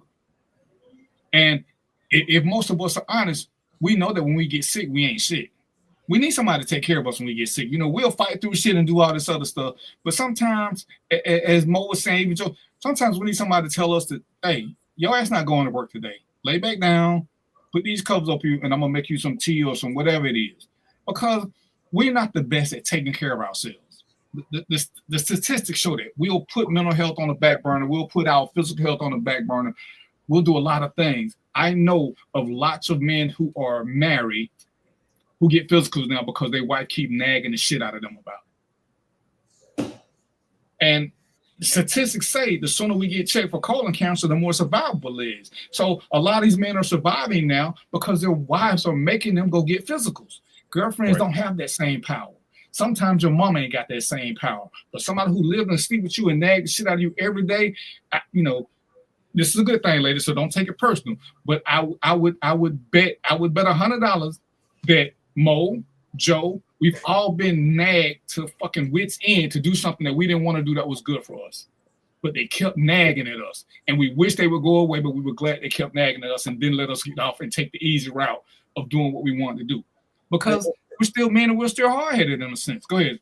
No, I just want to put it in another perspective. That same thing you said, but because I think internally we fight with ourselves because if there's something that we don't want to do, or maybe we're scared to do, or whatever, we'll fight with ourselves internally. But a woman can make you submit to your will, and you can blame it on her. I only went to the doctor because you kept pushing me to go, Right. So I can blame it on her now, right? Instead of me saying, yeah, I folded like a lawn chair and I went and got this done. You know what I'm saying? That's what it is. That's very true. Yes, sir. Yeah, it's okay to punk out for your wife. You know what I'm saying? It's just part of the hustle. Right, See, so Mark, when you get to start drinking out of dishes, you're gonna come back to this conversation. That's right. Ron just got married, so he know now he get to use this. Let Mark set up again. I know. I'm telling you, Mark, when you get married, man, because it's crazy. Fellas said Do y'all wife hate like plastic shit in the house? Do they like get pissed with you? Man, when my wife see a plastic cup or like the cup from the drive-through, I can just see her blood boiling. And I'm like, babe, I'm gonna throw it away. Why are you drinking out of cup? That's because you didn't bring her nothing. But she got something. She put hers into her decanter. But she'll look at me drinking out of cup, and she made me feel like I'm a project baby all over again. I'm like, damn, I gotta pour this shit in the glass.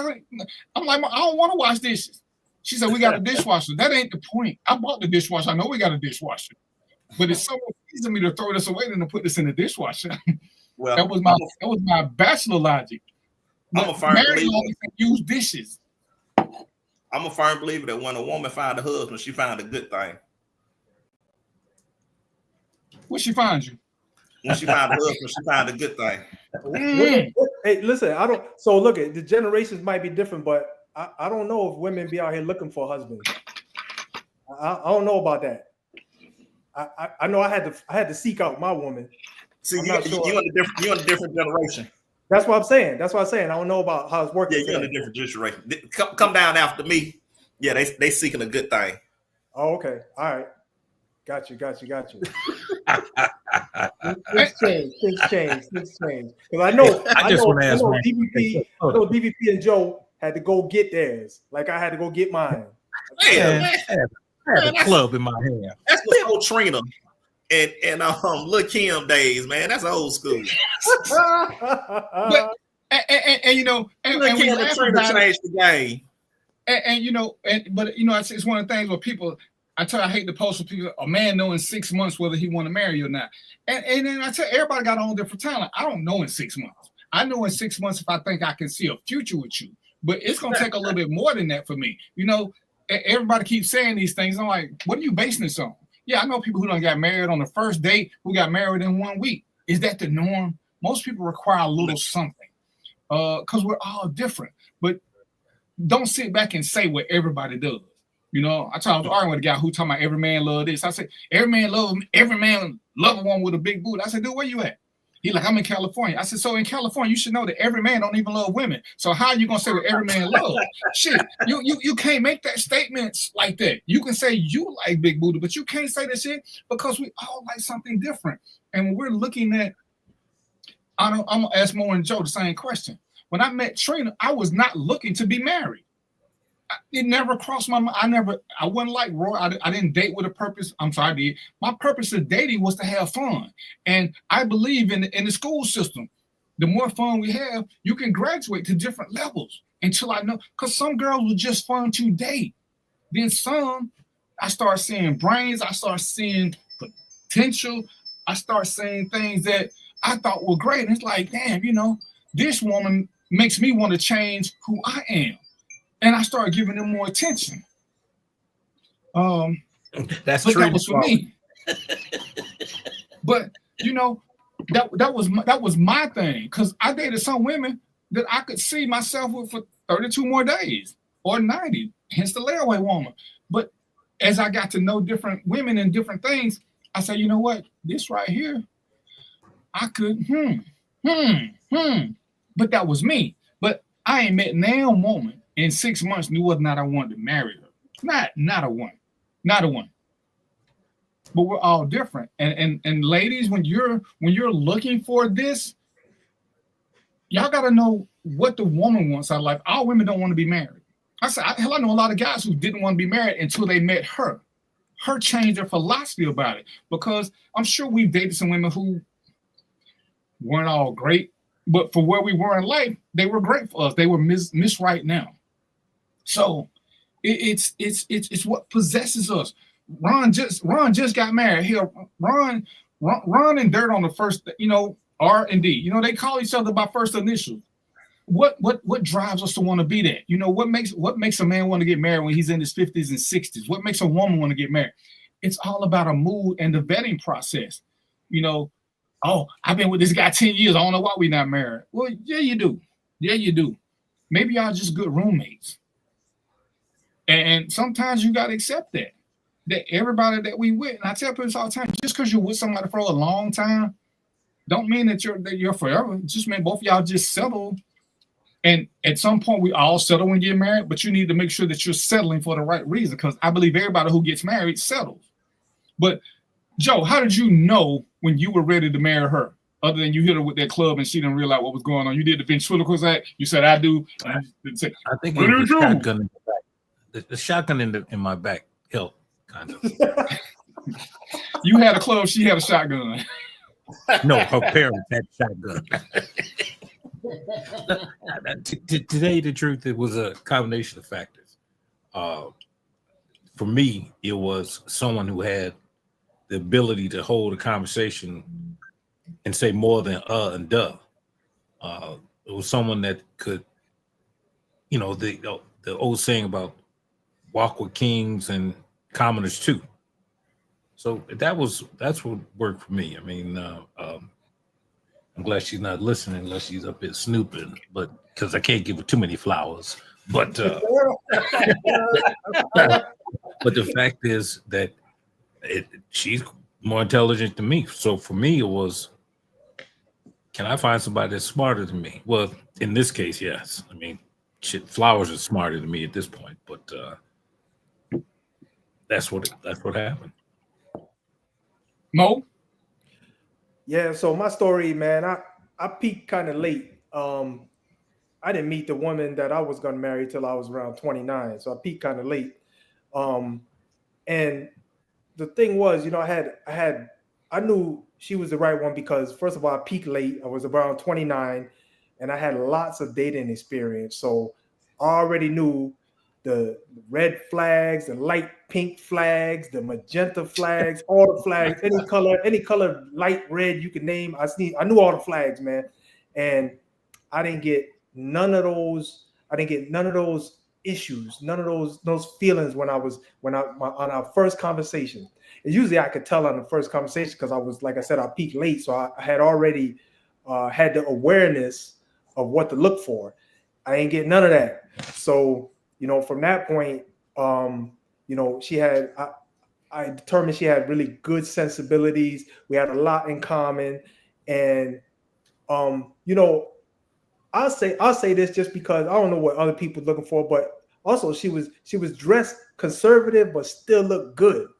You know what I mean? I'm not talking, no booty shorts or nothing like that, but still looking good, but dressed conservatively for the most part. And I'm not a prude. I don't care if you got a little chest meat hanging out or whatever, this and that. I don't care about none of that. But it told me, it gave me a lot of indicated a lot of things about her. And so based on that, I said, look, let me shoot my shot. And here we are, 30 years later. Say, man, what is chest meat? I tried to avoid that. He know what it is. He know what it is. Ladies and gentlemen, see, Mo is from a different era than me and Joe Mo. So, me and Joe Mo are up here. Joe Mo know what that is. He know what it is.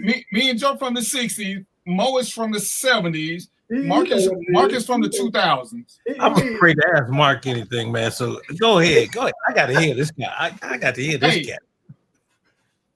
That's one of the ones you got to Google. That's one. Man, go ahead. This is what we need. This is what we need. Philip can be the translator for us, because man, I couldn't even put my head down. Again, ladies and gentlemen, send your complaints to Mo. Quit sending them to me. Okay, quit sending them. All I'm doing is blocking y'all. I'm not even reading this shit no more. And for me, it's crazy that I liked her ability to have uncomfortable conversations about things that normal people didn't talk about, because I realized if I was being honest with myself, I wasn't a normal person. I want to have uncomfortable conversations and let those be the norm. We talked about things, and when I asked certain questions that women don't just answer those questions. No, single women don't answer those questions. My mama told me if a woman won't tell you her age, that means she thinks she look bad for her age. Because according to my mom, a real woman is going to always be proud of her age. So that was one of the questions. I said, hey, how old are you? You don't ask a woman that. Let me go on, because to me, that's a dumbass answer. But, me and Trina had conversations that early on that other women, I had to pull these out, and I had to be a police. I don't want to be a police in a relationship. I don't want to have to interrogate you. I want to have free-flowing conversations.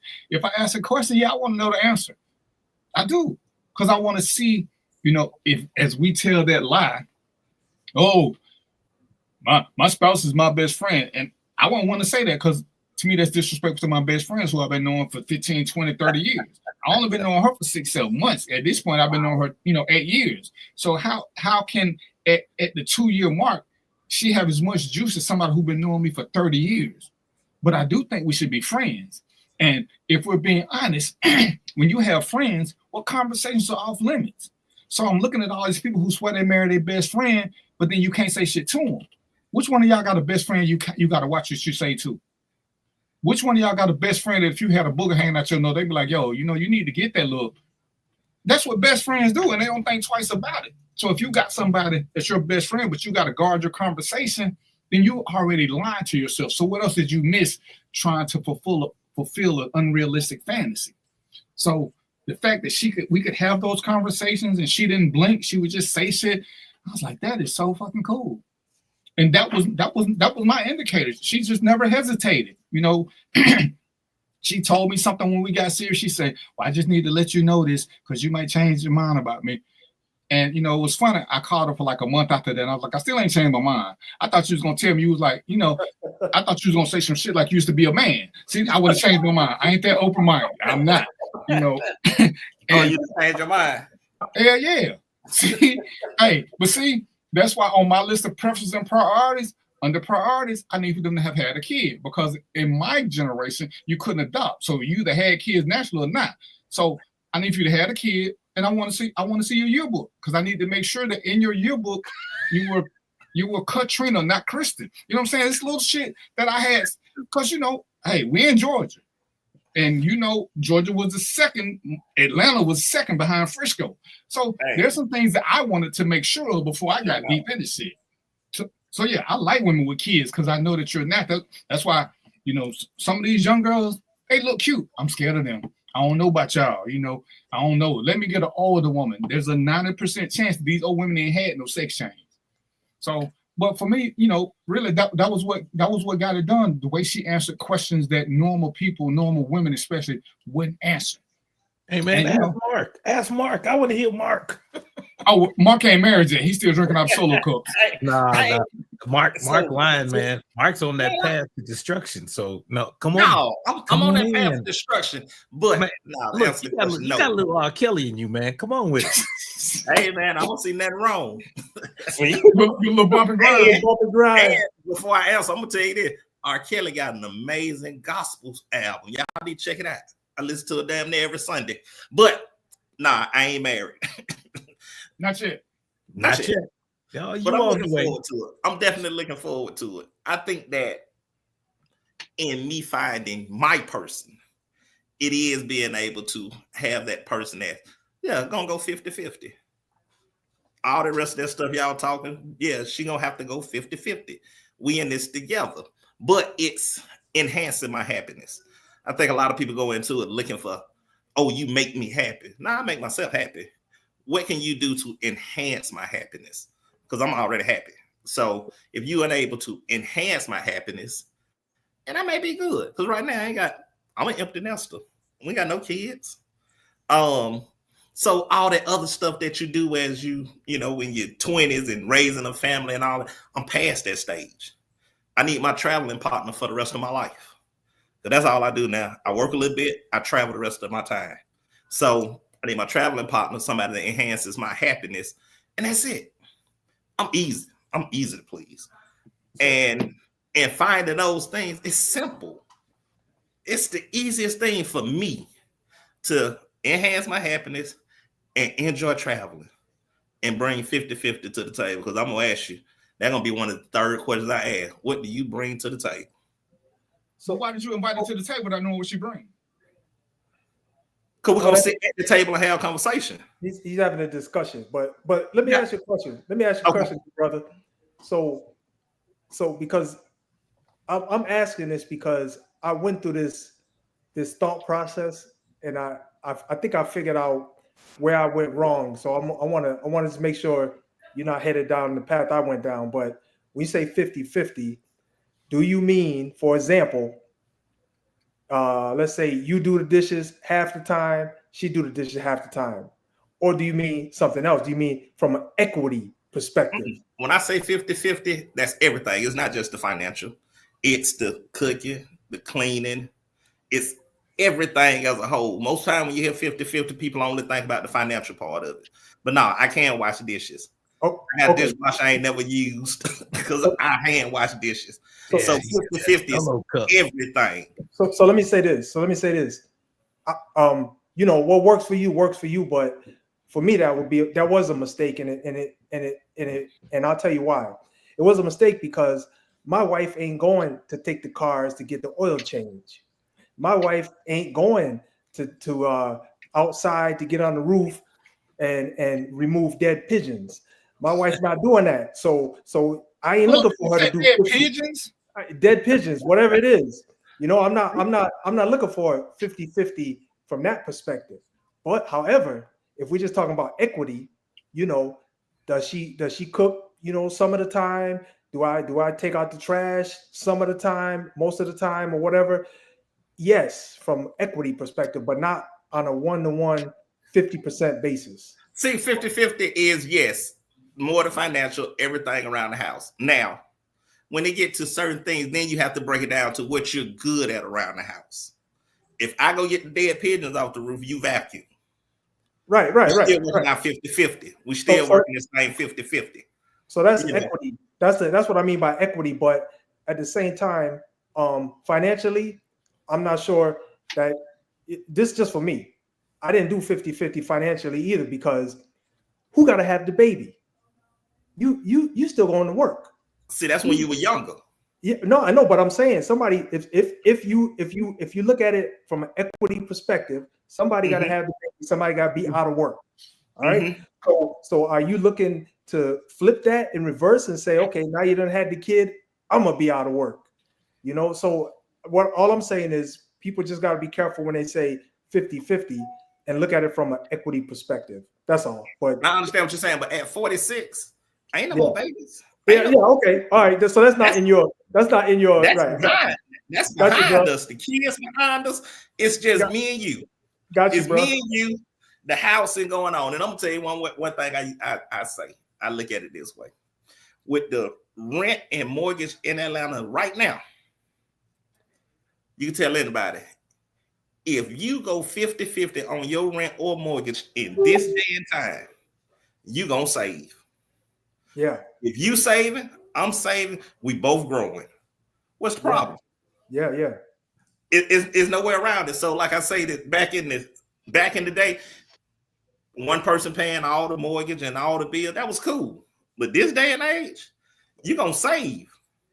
Give you a nice roommate to spend the rest of your life with. Yeah. Cause at this point, at this juncture in life, marriage is a business. And it ain't more so about love right now. Yes, love is incorporated into it, but right now, once you get over your 40s, it's a business. It's really about who's gonna take care of the business once you're gone. Yeah, you want it to be a good business, though. If you look at it from that perspective, you want it to be a good business. You definitely want it to be a good business. So you want to find somebody that you can go into business with and have this business partner for the rest of your life. It's not the same. Like I say, in the 20s, 30s, when you're raising kids and all that, it's different. Once the kids are over with and it's just you and your person living, that's a different lifestyle. Yeah. That's a completely different lifestyle. Now it's just me and you. We going 50-50 on everything. When it comes down to it, you do what you're good at, I do what I'm good at, but we're still bringing out 50-50 to the table. Yeah. And where I'm commending on is you got to know who you are and what you want, because we don't all want the same thing. That's why, like I said, for the people who want to do 50-50, make sure you connect with somebody who wants to do 50-50. And that's the biggest thing. That's why I say this vetting process, when people say, oh, she used me for this, when did y'all have a conversation? Or did you just think she was like you or what? Because too many times we're scared to ask people these questions. We're scared to ask people what their credit score is. We're scared to ask them or watch them in their spending habits. Because if I'm going to give you access to my money, I need to make sure that you watch my money like I watch my money. You know, I've been with a woman who actually believed that as long as there were checks in the checkbook, that meant there was money in the account. And see, I didn't have that conversation because I thought because she was college educated, I thought she was going to be a little bit smarter than me. I thought that. I didn't make her prove this. And this is the vetting process. Because some things you don't know because you don't think to ask. It's like, damn, how the fuck are we bouncing checks? That's when I got rid of overdraft protection. I don't believe in it. Overdraft means I'm careless. But my first wife, at one point, I was close to spending $500 a month in overdrafts. Damn. Because when I got sick and she got to take over everything, and I'm like, baby, pretty much everything is on auto. What are you doing? I just want to make sure. How are you bouncing checks? I ain't bounced checks like in never ever, and you're bouncing a shitload of checks. Well, there was still checks in the checkbook. You know what? The secret shit. But I burned all my fucking checkbook. I burned. I didn't try to hide them. I just burned them. I was gonna tell you, DVP, that's your fault, man. You're supposed to only have the amount of checks for your account, bro. Bro, I was only writing 3-4 checks a month. She was writing 3-4 checks a day. What in the hell? Jesus. And it's funny because I just ordered me a checkbook about 3 months ago.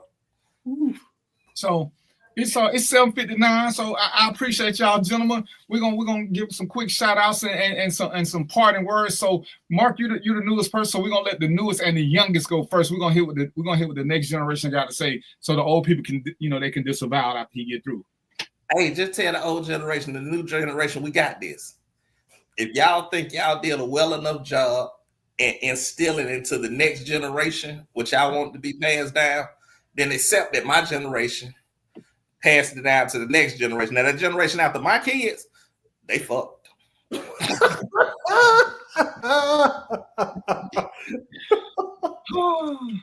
So there you have it. Mo, go ahead. Let me hear from you, Mo. All right. Well, yeah, no, this was a good conversation. We hit upon some of the relationship type topics. And the good thing about those types of discussions, you can get information that you otherwise wouldn't get. And you want to get, see, the thing is, this conversation here, we were talking from our experience. That doesn't mean we got it at the right time. That means we had to live through it. So what you want to do, you take conversations like these, just look at them, get the information, and implement it into the way you think and the way you see things. It'll prevent you from making a lot of errors and going the wrong direction. Thank you, sir. Obi-Wan, what you got for us? Wow, that was deep. I can only say, in order to add to this, please pick up a book. Try to pick up a book a month to read something as opposed to nothing. Don't assume everything you see and hear to be the truth. Keep your head on the swivel, because we are in dark times. We see Israel bombing the hell out of Iran. And if you know anything that we've seen in our lifetime, it's the next step to another major conflict, which is called a world war. And you've heard some people say some very inflammatory things about certain types of weapons, and I'll leave it at that. But please pick up a book and don't be a follower, be a leader. A good leader knows how to follow also. But I'll also say this brother here has a book out. Please pick it up. I highly recommend it. And I got to give you some feedback when I get a chance. But I read it, and I think it's worth putting it out there, brother. Thank you for it. Appreciate it. Which book you talking about, Joe? The one that he was supposed to sign. You remember that one? I mean, one of these or one of these? The one with the blue cover, the good blue. The good, the bad, and the blue. Yep. And we can talk about that one all day. And we're gonna do a Law and Order show. We just waiting. So as a matter of fact, Mo, we talked about this earlier. Go on and get the Law and Order show ready, and me and Joe Mo gonna be your experts. So we're gonna get some feedback, and let's do that. Let's do that in 2 weeks, because I know next week I probably won't be here. Is it next week? Yeah, because next week I actually do turn 60. So I ain't sure if I'm gonna do a show yet.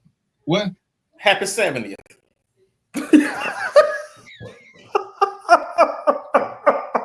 See, that's what's wrong. This younger generation. I will say this, man. Hey, I'm glad you turned 60. I'm glad you turned 60 because you look 60 ever since I met you in the early 2000s. So, hey, I commend you for that. Even in the early 2000s, at 60, you didn't know nobody who could guard me. So I'm gonna just let that be that right there. But as we end it, ladies and gentlemen, I do want y'all to read something. And you know what? I really don't care what it is, but read something. Start educating yourself. I read books, and I'm gonna see a word I don't know, and I get to look it up. Kindle is a great thing. Nook is a great thing because you can highlight a word and get it, and try to use it. Try to use it sometime within the 2-week period to go and increase your vocabulary. Do something that enhances your mental ability. Stop just waiting and letting everybody tell you something you don't check it. Like I said, when Mo started talking to me about stocks, I looked at what he did. Then I joined some stock groups. I got some stock emails. I started investing in stock. I didn't know nothing about it at first, and I'm doing it in increments because I got good credit, I ain't got no money, but I can play around with $10, $20 here. When I met Joe, he started giving me some things to think about and read about. We both came from law enforcement, but he came from a different side. He was management. He still gave me some insight. It's cool. It's always cool to talk to people, to get a different perspective, to increase your knowledge base.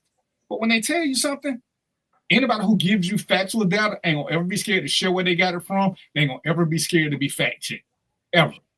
Nice. If you ask them about something and they tell you to go find it for yourself, that mean they bullshitting you. Yeah. I can't do all the research. Well, I teach. Part of my job as a teacher is to do the research, and I can tell you where to go to find it. Now, you can read some more stuff and come back to me, but I ain't going to never tell you to find it for yourself.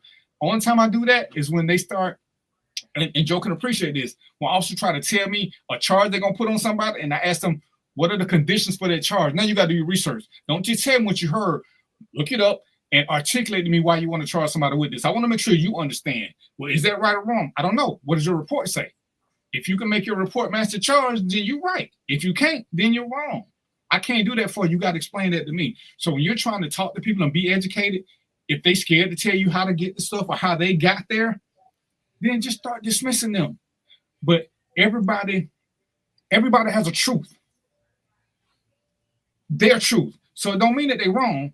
Like I said, me, Joe, Mark, all of us can think that our mother is the best mother in the world. That is our truth. It ain't a lie. It's our truth. But that's something that can't be qualified. Who the president of the United States is, there's only one answer. And for you to be an American and say he ain't your president means you're stupid. He is your president, whether you like him or not. The fact is, he is your president. So there's certain things that can't be argued, and there's certain things that can be debated. Undeniable facts cannot be debated. But my truth is my fact, as long as it's based on something real. Like I said, because there's no way to prove who has the best mother. Ron, don't laugh at him.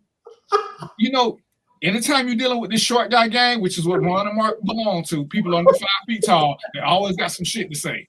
But ain't neither one on taller than G.I. Joe. So with that said, I'm going to let this show go. I already had my drink going. And Ron, you wanted me to call you. I'm going to put you on block right now. Mark, it was good seeing you. Mark, ain't you a football coach somewhere? Nah, I'm retired. How in the hell you retired to one damn seat? Boy, here we go with that. I ain't know if I was going to choke out a student or beat up the parent. And I'm going to say this before we go. So before Mark can choke out a student, he got to make them bend down. And I'm going to let that go at that because Mark ain't but this damn tall. So I don't know who he choking out. You know what I'm saying? Let's see fucking teaching kindergartens. Anyway, I appreciate y'all time. We're going to do this again. Mark, we're going to come up with some subject. But Mo, let's in 2 weeks, Joe, look at your schedule. And let's do a long order show. And let's talk about some of the things that are going on and what's coming. Because I think law enforcement is finna have a rough 2.5, 3 years coming. They're going to have a hell 2.5, 3 years coming with the way things are going now. But we'll talk about that. And Mark, let me know what you want to talk about. We'll do a show with you. Ron, I will tell you the same thing, but you just got married, so go honeymoon or do whatever. Just start doing your honeydew list. All right. So until next time, you know what it is. Peace, popcorn, and chicken grease, and we out, fellas. Later.